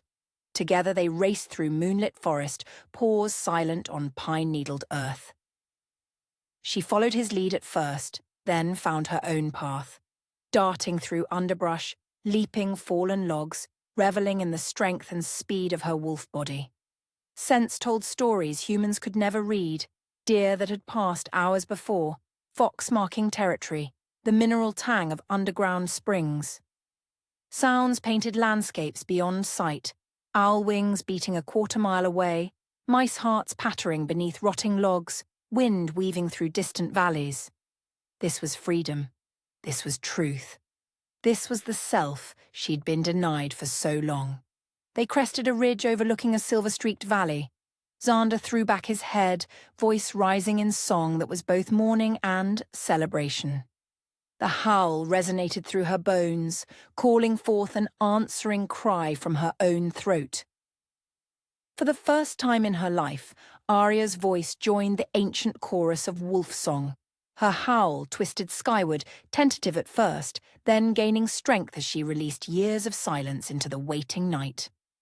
Their voices twined together, harmony and counterpoint, Alpha and Silver Wolf claiming their place in the world's symphony. When the song ended, they turned as one, racing back toward the stone circle. The joy of running gradually mellowed into something deeper. The satisfaction of becoming truly herself, of finding the missing piece that completed her soul. Near the clearing, Xander slowed, transformation rippling through him as he returned to human form. Arya followed instinctively, her body remembering what her mind had never known. The shift back felt like exhaling after holding breath too long. Natural, relieving, right. She stood before him naked in body and spirit, no longer afraid of either. "I never knew," she whispered, voice rough from howling. "I never knew it could feel like that." "Like coming home," he said softly, understanding in his eyes as he gathered her against his chest. They sank to the ground together, limbs tangled, hearts synchronizing as moonlight bathed their skin. No words were needed. Their wolves had said everything in the language of running and hunting and howling beneath the stars. After long minutes of peaceful silence, Arya raised her head from his shoulder. "The prophecy," she said quietly. "What does it actually say?" His fingers traced idle patterns along her spine. "When silver runs with black, the old ways fall, and new rise in their place.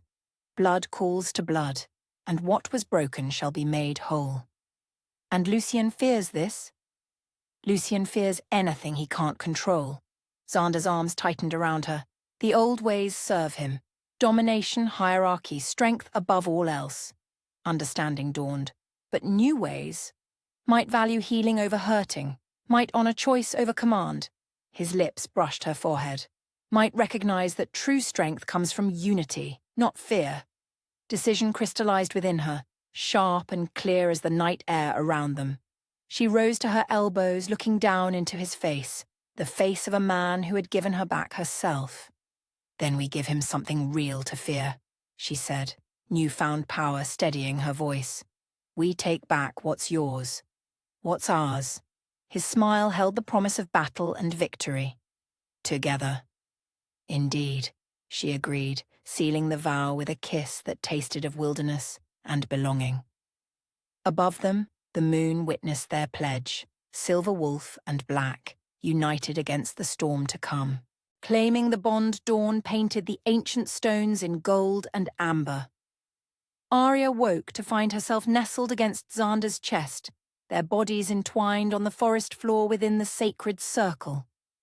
Memories of the night cascaded through her, running on four legs, howling at the moon, experiencing the world through senses finally complete. "You're thinking too loudly," Xander murmured, eyes still closed. She traced the line of his jaw, marveling at how familiar his face had become in such a short time. "How can you possibly know what I'm thinking?" His eyes opened, silver glinting before warming to brown. "I don't need to know your thoughts to feel your emotions." The simple statement resonated through her, confirming what she'd sensed since their run. Something had changed between them, a connection deeper than physical intimacy. "What is this?" she asked, pressing her palm against his chest, where his heart beat steady and strong. "This feeling like I'm tethered to you." He covered her hand with his own. "Anam, siengel, soul binding." "Mate bond," she whispered, the term surfacing from stories her mother had told when she was young. "Not just any bond." He sat up, bringing her with him, hands cradling her face with reverence. "True mates are rare, even among wolves. A perfect resonance between souls." She should have felt trapped by the revelation. After years of isolation, of protecting her independence, such a connection should have terrified her. Instead, it felt like coming home after a lifetime of wandering. "Lucien will use it against us," she said, practicality asserting itself. "He'll see it as weakness. Lucien sees everything he doesn't understand as weakness."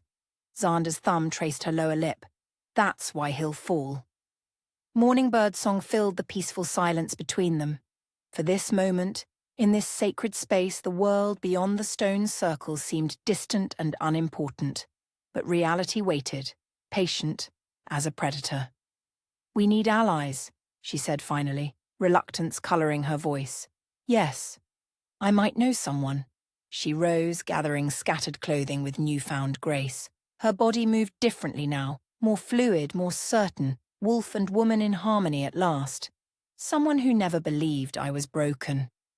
Xander watched her, appreciation evident in his gaze. "Can they be trusted?" "With my life," she said, certainty ringing in her voice. "With yours? We'll see." The cabin perched on the mountainside like an afterthought, weathered wood blending with surrounding pines. No paths led to its door, no smoke rose from its chimney, yet Arya knew it was occupied. The scent of wood smoke and herbs lingered in the air, familiar, comforting, like childhood memories made tangible. "Your friend lives like a hermit," Xander observed as they approached through dense underbrush. "Not a hermit," Arya corrected. "A watcher." The door opened before they reached it. A woman stood framed in the entrance, silver-haired, straight-backed, eyes sharp as winter stars. Those eyes widened fractionally at the sight of Arya, then narrowed as they shifted to Xander.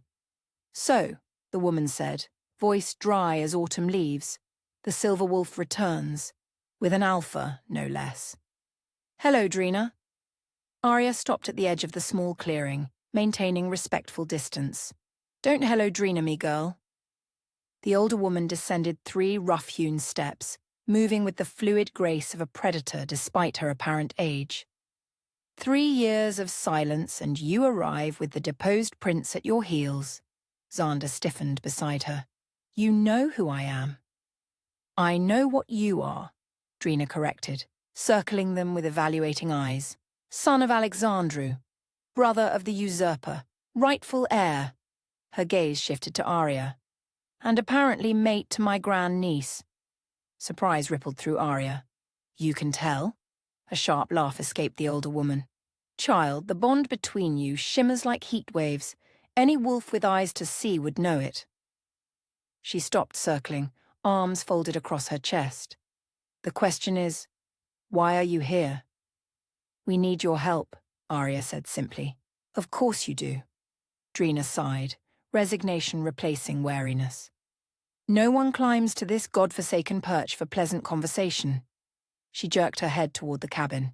Come in then, but wipe your feet. I don't abide mud on my floors, even from royalty. The cabin's interior belied its rustic exterior. Bookshelves lined every wall, filled with ancient volumes and modern texts alike.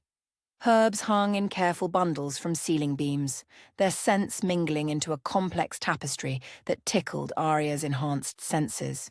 You've shifted, Drina observed, busying herself at a cast-iron stove, finally embraced what you are. Heat bloomed across Arya's cheeks. Yes. Good. The older woman nodded sharply. About damn time. Xander's hand found the small of Arya's back, a silent gesture of support that warmed her from within. Lucien has declared himself Alpha Prime, he said, addressing Drina directly. The coronation ceremony is set for the full moon. 3 days from now, Drina confirmed, unsurprised. The mountain whispers carry news, even to old women who wish to be left alone. She placed 3 steaming mugs on a scarred wooden table, gesturing for them to sit. What you really want to know is who stands with him and who might stand with you. Yes, Xander admitted. Drina's eyes, grey as storm clouds, studied them both. The young follow Lucien. He promises glory, conquest, expansion into human territories. The elders remember your father's wisdom, but fear keeps them silent. And the enforcers? Arya asked. Split. Drina sipped her tea, expression thoughtful. Rhys leads those loyal to Lucien, but others question the disappearance of Alexandru. Whispers of foul play have grown too loud to silence completely. Hope flared in Xander's expression. Enough to challenge? Perhaps. The older woman set down her mug with deliberate care. But challenge means blood. Are you prepared for that, Prince? To kill your brother if necessary? Silence fell, heavy with implication. Arya watched emotions cross Xander's face. Grief, determination, resolve. I'll do what's necessary to protect the pack, he said finally, even from my brother. Drina nodded, satisfied. And you, Silver Wolf? What role will you play in this power struggle? I stand with my mate, Arya said, the words feeling right despite their novelty. As his shadow, his healer, his weakness. Anger flashed through Arya, hot and sudden. As his equal. Approval gleamed in Drina's eyes. Now that, she said softly, might be worth leaving my mountain for. Twilight descended as they made their way through familiar territory. With Drina's guidance, they had circled wide around Lucien's patrols, approaching the packlands from the east where the boundary stones stood neglected. The old entrance, Arya whispered, nostalgia and anxiety tangling in her chest as she recognized landmarks from her childhood. Xander moved beside her, alert for danger but trusting in Drina's knowledge of patrol patterns. The older woman led them through dense forest with unerring confidence, despite the gathering darkness. Wait! Drina raised one hand, head tilting as she scented the air. Someone approaches. They melted into shadow, breath held, as footsteps approached through underbrush. A figure emerged into a patch of moonlight, tall, broad-shouldered, moving with the careful precision of a scout. Kai, Drina called softly. The figure froze, then turned slowly toward their hiding place. Watcher. His voice held wariness and respect in equal measure. Show yourself, she commanded, stepping into the light. The man, younger than Arya had expected, perhaps 30, dropped to one knee, head bowed. Elder, you honor us with your presence. Save your formalities for those who care for them, Drina said dryly. I've brought visitors. Kai's head snapped up as Xander and Arya stepped from the shadows. Recognition flashed across his features, followed swiftly by disbelief. "Alpha son," he breathed, gaze fixed on Xander. Then his attention shifted to Arya, confusion evident. "And the exile?" "The Silver Wolf," Drina corrected sharply. "Mind your tongue, enforcer." Kai's nostrils flared as he scented the air between them. Understanding dawned in his expression. The bond, it's true then. The prophecy. "How many will stand with us?" Xander asked, cutting to the heart of the matter. Kai rose slowly, caution warring with hope in his expression. 20 enforcers, perhaps more. The healer's circle. Most of the elders, though they hide their loyalty well. His gaze shifted to Arya. "And now, it seems, the Silver Wolf." "Is it enough?" she asked. A humorless smile touched the enforcer's mouth. "Against Lucien and his zealots? Only the old laws might save us." "Challenge," Xander said, understanding immediately. "Single combat for leadership." "It must be issued before the full assembly," Kai confirmed. "Tomorrow night, Lucien holds council to announce the coronation preparations. All pack members are required to attend." "Then so shall we," Xander said, determination hardening his voice. Drina's hand closed around Arya's wrist, drawing her slightly apart from the men as they continued discussing strategy. "You've claimed the bond," the older woman said quietly, "but not completed it." Heat rushed to Arya's face. "That's private." "It's survival." Drina's gaze held no judgment, only pragmatic concern. "An incomplete bond leaves vulnerabilities. Lucien will exploit any weakness. How would he even know?" "The same way I do." Drina tapped her own forehead. "The bond scent changes with completion. Right now, you're connected but not fully claimed. It matters, child." Before Arya could respond, Xander rejoined them, tension evident in the set of his shoulders. "Kai will arrange safe passage to the council grounds," he said. "We rest tonight, challenge tomorrow." "Not here," Drina decided, already moving deeper into the forest. "I know a place. Sacred ground, like your stone circle. Protected." They followed in silence, the weight of coming confrontations settling over them. Tomorrow would bring either victory or death. No middle ground existed in pack law. Moonlight filtered through interlaced branches, dappling the forest floor with silver patterns. The small clearing Drina had led them to hummed with quiet energy. Another boundary place, neither fully pack territory nor wilderness. "Rest," the older woman instructed, already retreating into the trees. "I'll keep watch with Kai." Alone for the first time since leaving the stone circle, Arya felt suddenly shy despite everything they'd shared. Xander sensed her hesitation, maintaining distance as he gathered fallen branches for a small fire. "We don't have to complete anything tonight," he said quietly, addressing her unspoken concern. "Drina means well, but this isn't about pack politics or prophecies." Relief and disappointment warred within her. "You heard." "Wolf hearing," he reminded her with a faint smile. "And she's right, from a tactical perspective. But bonds aren't tactical. They're sacred." The simple respect in his voice melted her hesitation. She moved to help with the fire, their hands brushing as they arranged kindling. "What happens tomorrow?" she asked, needing to voice the fear that had been building since Kai's appearance. Xander's movements stilled. "I challenge Lucien. By pack law, he must accept or forfeit his claim." "And then you fight." It wasn't a question. "Yes. To the death." His eyes met hers across the small flame that had caught between them. "If necessary."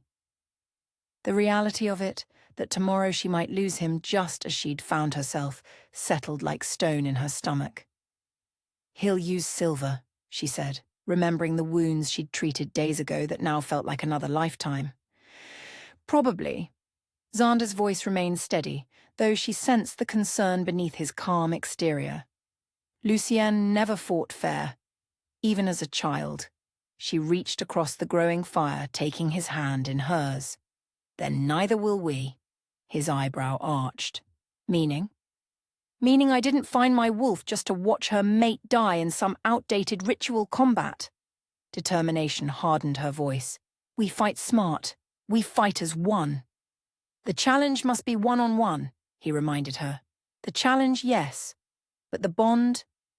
Understanding bloomed as she voiced the thought forming in her mind. If we complete the bond, truly complete it, I can lend you strength. That's what Drina was trying to tell me. Xander's expression shifted from confusion to wonder. Soul-sharing, he murmured. It's mentioned in the oldest texts, but I've never known anyone who experienced it. Then we'll be the first, she said, rising to her knees and moving around the small fire until she knelt before him. Not for politics or prophecy. His hands rose to frame her face, eyes searching hers.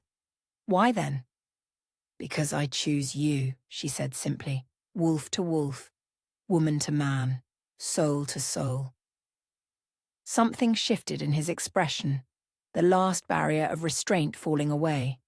His mouth claimed hers with fierce tenderness, hands threading through her hair to draw her closer. This kiss held nothing of hesitation. It was claiming and surrender both, acknowledgement of what had formed between them since that first night when she'd found him bleeding in the rain. The fire crackled beside them, its warmth nothing compared to the heat building where their bodies pressed together. His hands mapped her with reverent possession, each touch awakening nerve endings sensitized by her wolf nature.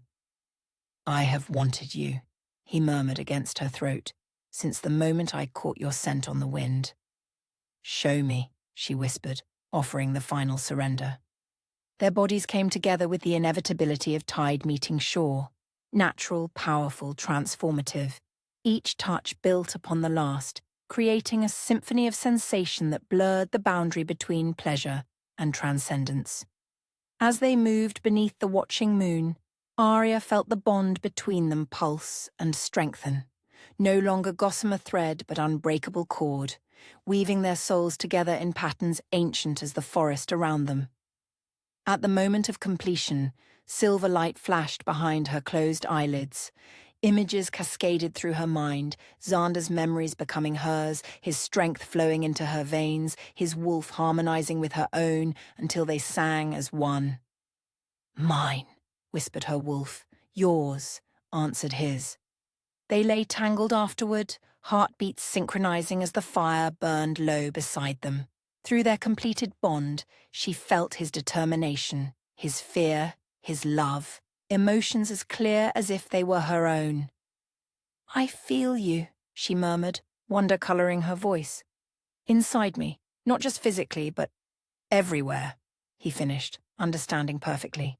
It's always been rare, even among true mates, this level of connection. She pressed her palm against his chest, feeling his heartbeat echo in her own. Lucien won't expect it. No.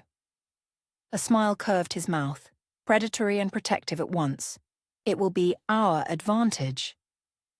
Dawn would bring them to the edge of battle. Tomorrow night they would face Lucien before the assembled pack, challenging not just his leadership but his entire vision of what their kind should be. But tonight, wrapped in the strength of their completed bond, they allowed themselves to simply be wolf and mate, woman and man, two souls finally made whole. Whatever comes, Arya whispered as sleep claimed them, we stand as one. Through the bond, his response warmed her from within.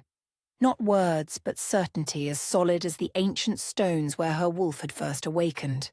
Two halves of a single soul, inseparable, complete. Fire and alpha blood dawn burned crimson across the eastern sky as Arya and Xander approached the ancestral cliffs. Ancient stone rose against the horizon, jagged teeth biting into the new day, testament to generations of wolves who had claimed and defended this land. Pack members lined the path, eyes wide with disbelief and whispered recognition. No one moved to stop them. Even Lucien's most loyal enforcers merely watched, scenting the air with cautious curiosity. They smell the true bond, Xander murmured, his fingers brushing hers as they walked. It unsettles them. Arya nodded, feeling the stares like physical touch against her skin. 3 years ago, she'd walked this same path in the opposite direction. Head bowed, shoulders hunched, broken wolf, and family disgrace. Now she moved with fluid confidence, her wolf stirring just beneath the surface, ready and watchful. The council ring loomed ahead, a natural amphitheatre carved into the cliff face over centuries.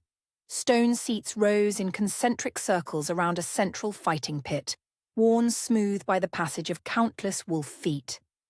Above it all, carved into the cliff itself, the Alpha's seat watched like a stern sentinel. Lucien occupied that seat now, lounging with calculated casualness that didn't quite mask the predatory tension in his frame. His eyes, darker than Xander's, more brown than silver, widened fractionally at their approach, before narrowing in calculation. "The prodigal returns," he called, voice carrying across the suddenly silent gathering, "and brings his pet half-breed." Anger flashed hot in Arya's chest, but Xander's calm flowed through their bond, cooling her rage. "I come to claim what is mine by blood and right," Xander responded, voice measured yet powerful enough to reach every ear. "I challenge you, Lucien, son of Alexandru, for leadership of the Blackcrest Pack." Murmurs rippled through the assembled wolves. Elders leaned forward, excitement and concern warring in their expressions. Younger pack members shifted uncomfortably, loyalty to Lucien battling with respect for ancient law. Lucien rose, a smile playing at the corners of his mouth that never reached his eyes. "You abandoned your claim when you fled like a coward." "I left to gather strength," Xander countered, "as is my right when unjustly challenged." An elder stepped forward, Matthias, oldest of the council, his white hair gleaming in the morning light. "The challenge is valid under pack law. Blood may challenge blood for leadership." Frustration flashed across Lucien's features, quickly masked. "Very well." He descended from the Alpha's seat with deliberate slowness. "I accept your challenge, brother, though I wonder," his gaze shifted to Arya, malice gleaming, "what made you think that bringing your broken mate would help your cause?" "Careful, Lucien," Arya said, voice carrying more power than she'd intended. "This broken mate might surprise you." His laugh held genuine amusement. "The ghost wolf finally found her teeth? How convenient." Xander moved toward the fighting pit, shedding his jacket with methodical precision. "The challenge is between us, Lucien. Leave her out of it. She involved herself when she bound to you." Lucien's gaze remained fixed on Arya, calculating and cold. "I smell the completion on both of you, fresh, desperate." Heat crept up Arya's neck, but she met his stare unflinchingly. Through their bond, she felt Xander's concern pulse against her consciousness, not for himself, but for her. Matthias raised gnarled hands commanding attention. "The challenge will proceed according to ancient law. Combat continues until submission or death. No interference will be tolerated." His stern gaze swept the gathered pack before settling on the brothers. "Shift and begin." Lucien's transformation rippled through him with practiced ease, bones cracking, fur erupting, muzzle elongating, until a massive brown wolf stood in his place. Larger than most, with amber eyes that retained human calculation. Xander's shift followed, equally fluid, but somehow more complete, as though he embraced his wolf nature more fully than his brother. His black coat gleamed in the morning light, silver streaking his chest and muzzle like war paint. The two wolves circled each other, muscles bunched beneath sleek fur, eyes locked in ancient challenge. The assembly held collective breath, witnessing ritual as old as their bloodline. Lucien struck first, lunging with startling speed, jaws snapping for Xander's throat. Xander twisted aside, countering with a shoulder check that sent his brother skidding across the stone floor. They crashed together again, teeth and claws seeking purchase, growls vibrating through the air. Xander fought with calculated precision, each move deliberate and measured. Lucien attacked with savage fury, sacrificing strategy for brutality. Through the bond, Arya felt every impact, every surge of adrenaline as Xander battled. Her fingers curled into fists, nails cutting into palms as she restrained herself from interfering. Blood darkened Xander's silver-streaked coat, where Lucien's teeth had found purchase along his flank. Yet for every wound he sustained, he inflicted equal damage. Lucien's left ear hung tattered, blood matting the fur along his shoulder. The fighting pit grew slick with blood, paw prints smearing crimson across ancient stone. Neither wolf yielded, neither gained clear advantage. The crowd grew restless, shifting on stone seats as the battle stretched beyond expectations. Then Lucien feinted left, drawing Xander's counter before pivoting sharply. Instead of re-engaging, he lunged toward the edge of the pit, directly at Arya. Time seemed to slow. Arya saw the calculation in Lucien's amber eyes. The triumph as Xander howled in alarm behind him. Pack law forbade interference, but Lucien had found the loophole. Attacking the challenger's mate would force a reaction, a disqualification. Something snapped inside her, not fear, but fury. Her wolf surged forward, no longer content to watch from within. The shift took her without conscious thought, bones and muscles rearranging with shocking speed. Where woman had stood, wolf now crouched, golden black with silver tips that caught the morning light like scattered stars. Smaller than either male, but radiating power that crackled in the air around her. Lucien faltered mid-leap, surprise breaking his momentum. That hesitation gave her the opening she needed. Arya launched herself upward, meeting his attack with one of her own. Her teeth found his throat, tearing through fur to the vulnerable flesh beneath. The taste of alpha blood filled her mouth, copper and power and ancient magic. They crashed to the ground together, rolling in a blur of snarls and snapping teeth. Through blood haze, she heard gasps from the watching pack, not just at her intervention but at her form, her wolf coat shimmering with silver energy that pulsed with each heartbeat. "The silver wolf rises!" someone cried from the assembly. "The prophecy!" Lucien tore free from her grip, blood darkening his ruff. His eyes burned with hatred as he circled, no longer calculating, but desperate.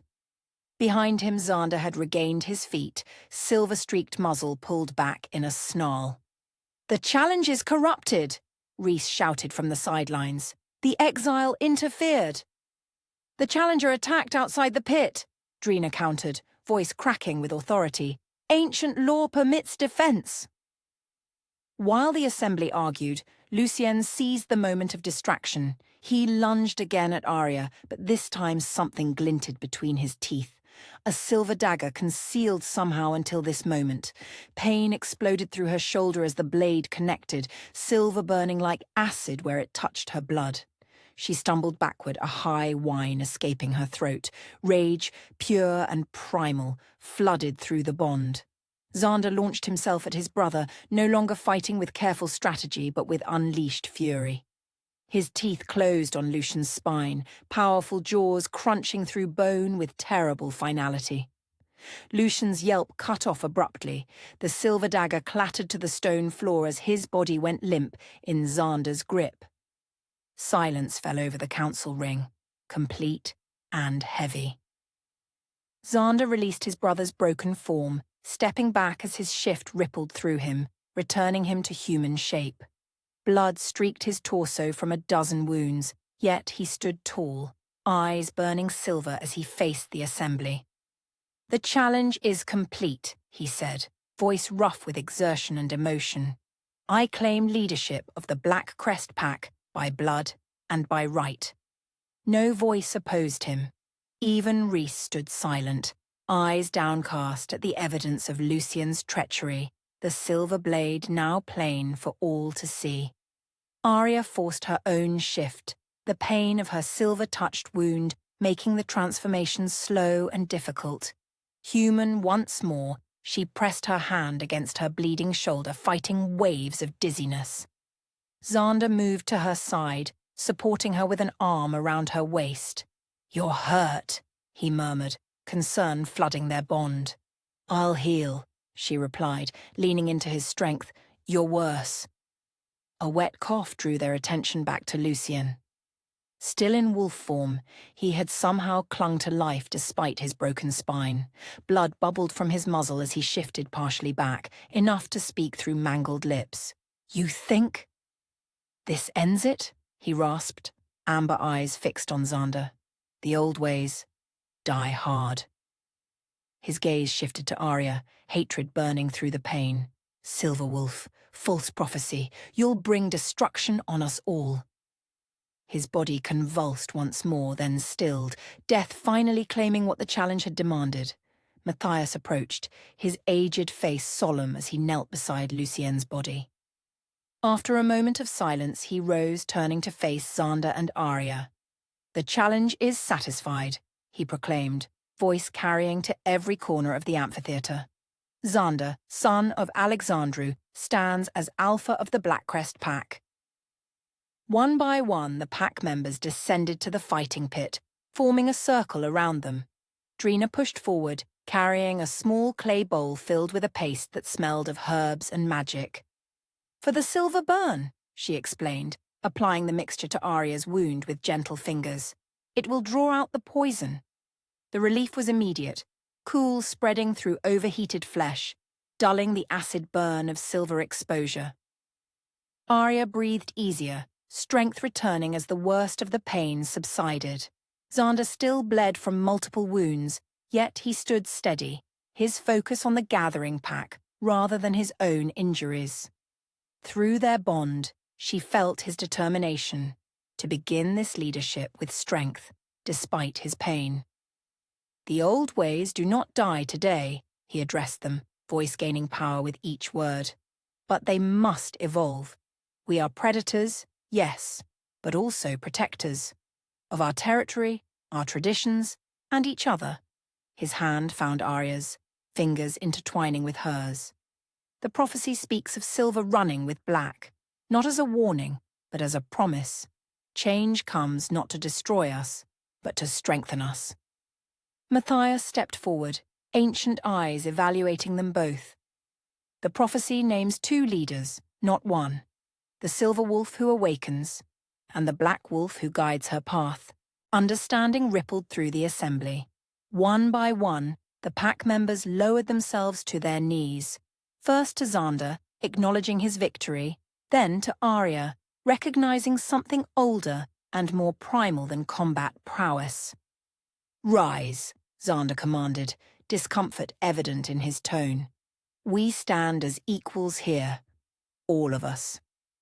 As the pack rose to their feet, uncertainty warring with hope in their expressions, Arya felt the weight of what they had accomplished and what still lay ahead.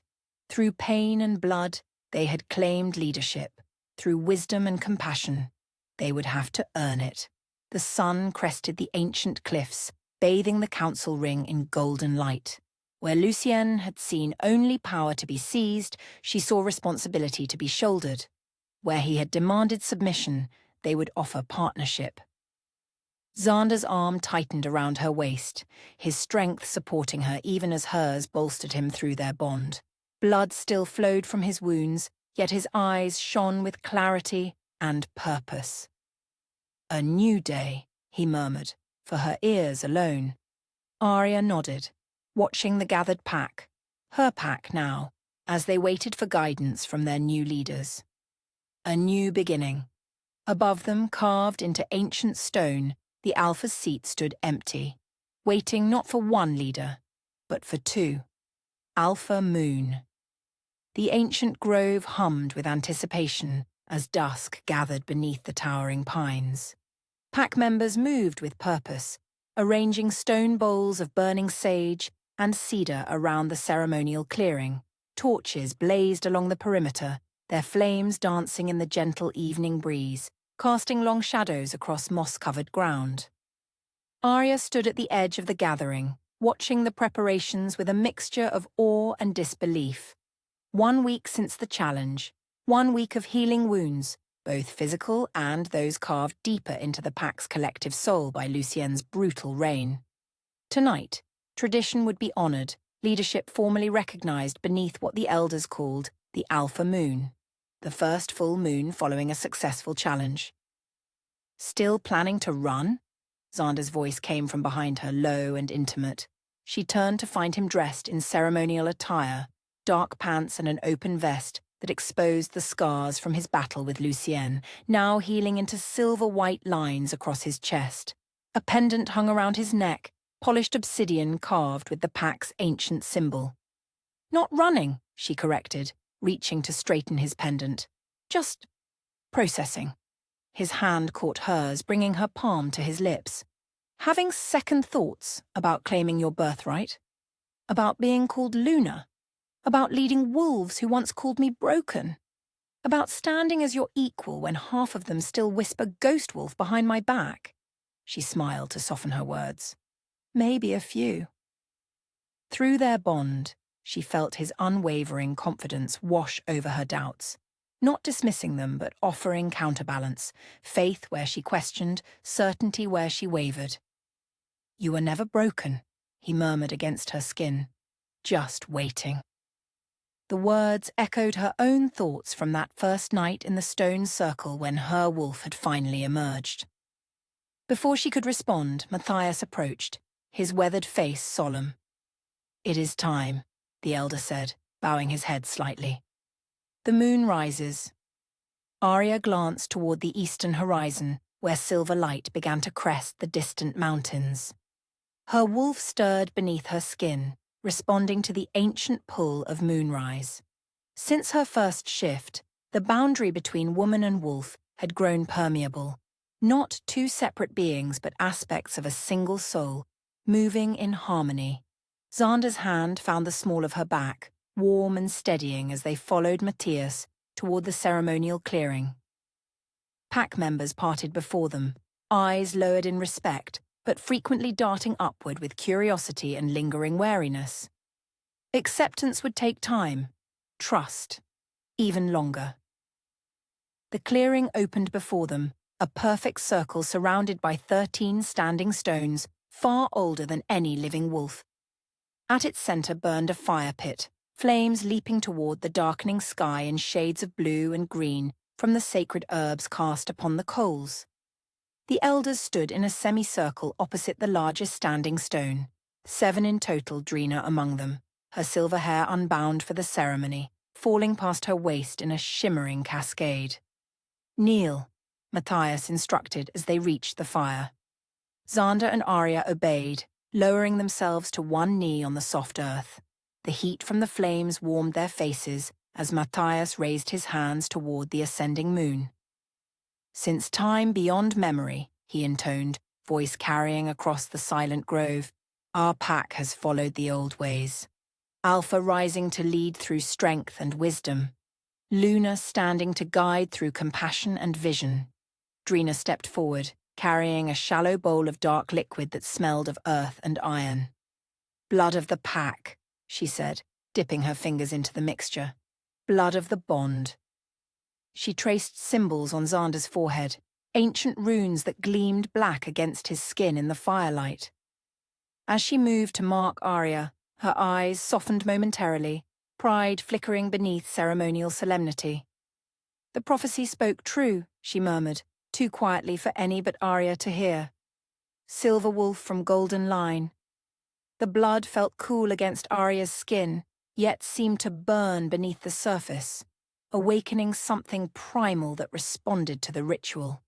Her wolf pushed closer to the surface, not fighting for control but seeking participation in this ancient acknowledgement.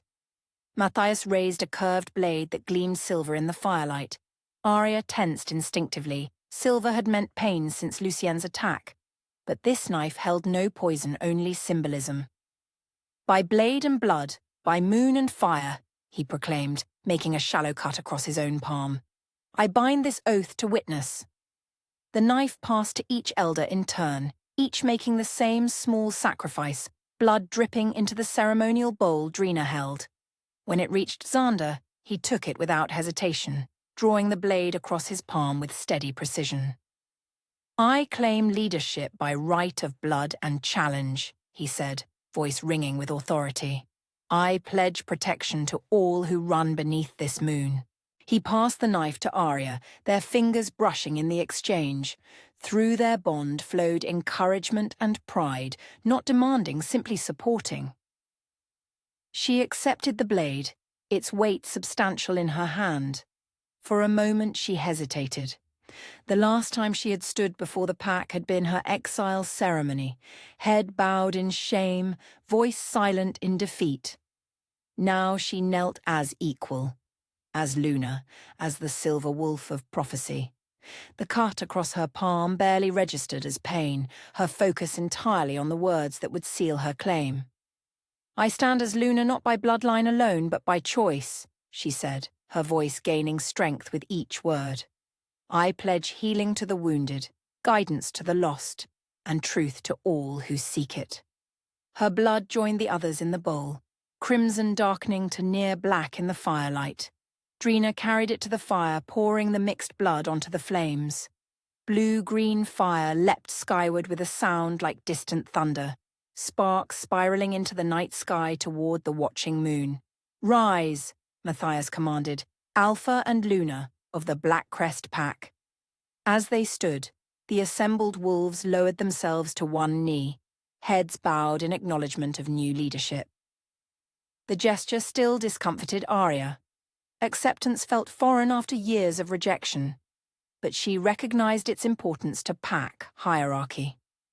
"Rise with us," Xander called, extending his hands to the gathered wolves.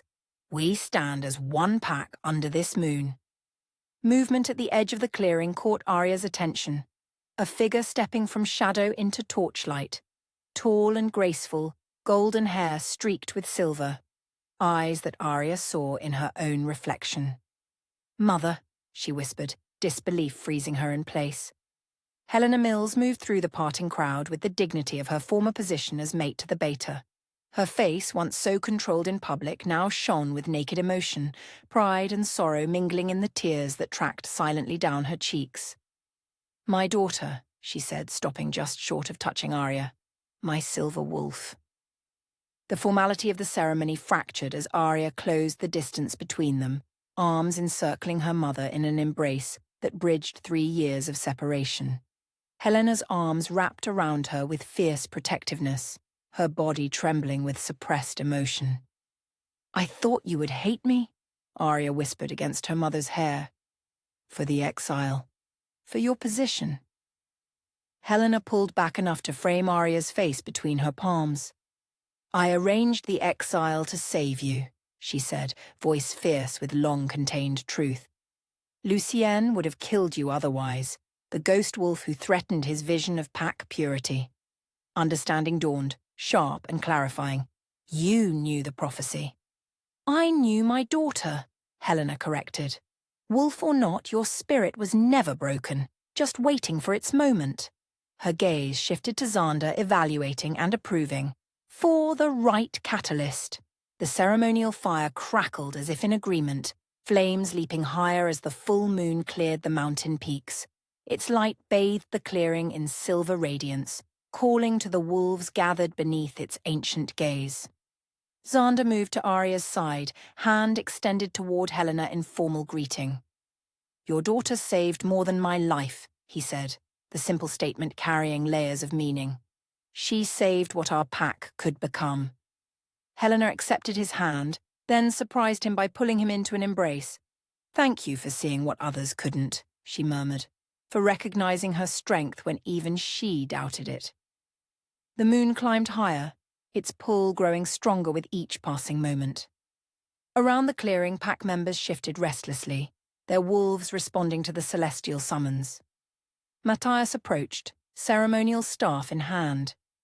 "The run awaits," he reminded them. "Alpha and Luna lead the pack beneath the full moon."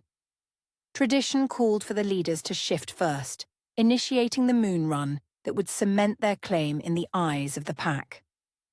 Arya felt Xander's anticipation through their bond, not just for the run itself, but for what it represented. A new beginning. A reclaimed heritage. Side by side at the edge of the clearing, they faced the assembled pack. No words were needed as they surrendered to the shift, the transformation flowing through them with synchronized grace. Where man and woman had stood, wolf pair now regarded their pack, black streaked with silver, gold streaked with shadow. Xander's muzzle lifted first, his howl rising toward the moon in declaration and invitation. Arya's voice joined his, their song twining in perfect harmony before the rest of the pack added their voices to the chorus.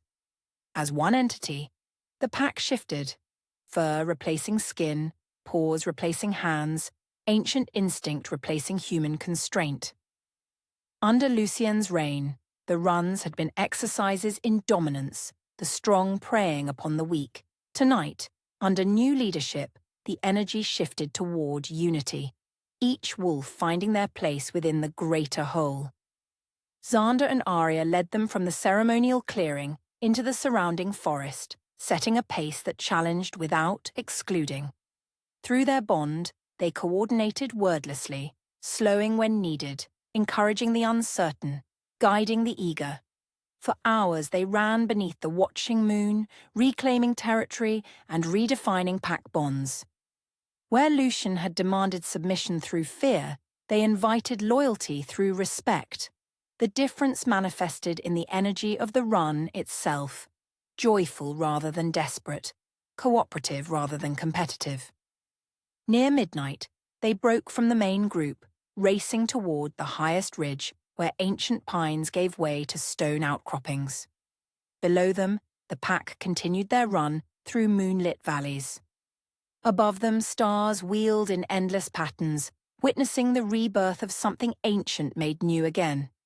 They shifted back to human form at the crest of the ridge, breath fogging in the cool night air.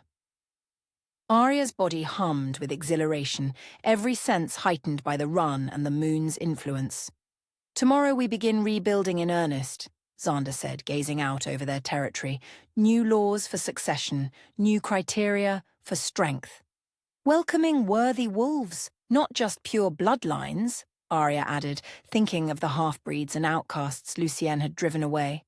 "Teaching control, rather than demanding perfection." His hand found hers, fingers intertwining. "Your mother was right. You were never broken." "Just waiting," she finished, turning to face him fully. "For you. For this. For myself." Moonlight painted his features in silver and shadow, emphasizing the strength that had first drawn her wolf from hiding. Not just physical power, but the deeper strength of compassion and vision that made him a true alpha. "I was waiting too," he admitted, vulnerability threading through his voice. "For someone who saw beyond the bloodline to the wolf beneath." Their kiss tasted of moonlight and promise, tender yet fierce, gentle yet demanding. Through their bond flowed everything words couldn't express: gratitude for finding each other, determination to protect what they'd built, desire that transcended the physical to touch soul-deep connection. When they pulled apart, the moon had begun its descent toward the western horizon. Below them, the pack had gathered at the ceremonial clearing once more, waiting for their return. "Ready to lead?" Xander asked, eyes gleaming with mingled silver and moonlight. Arya smiled, feeling her wolf stir in anticipation within her. No longer ghost, no longer broken, but fully herself at last. "Born ready," she answered. "Just had to find my way home." Hand in hand, Alpha and Luna descended toward their waiting pack, one soul in two bodies, bound by choice and fate, leading their wolves toward a future where strength meant more than dominance and power served something greater than itself. Above them, the Alpha Moon blessed their union and their reign, ancient witness to a new beginning.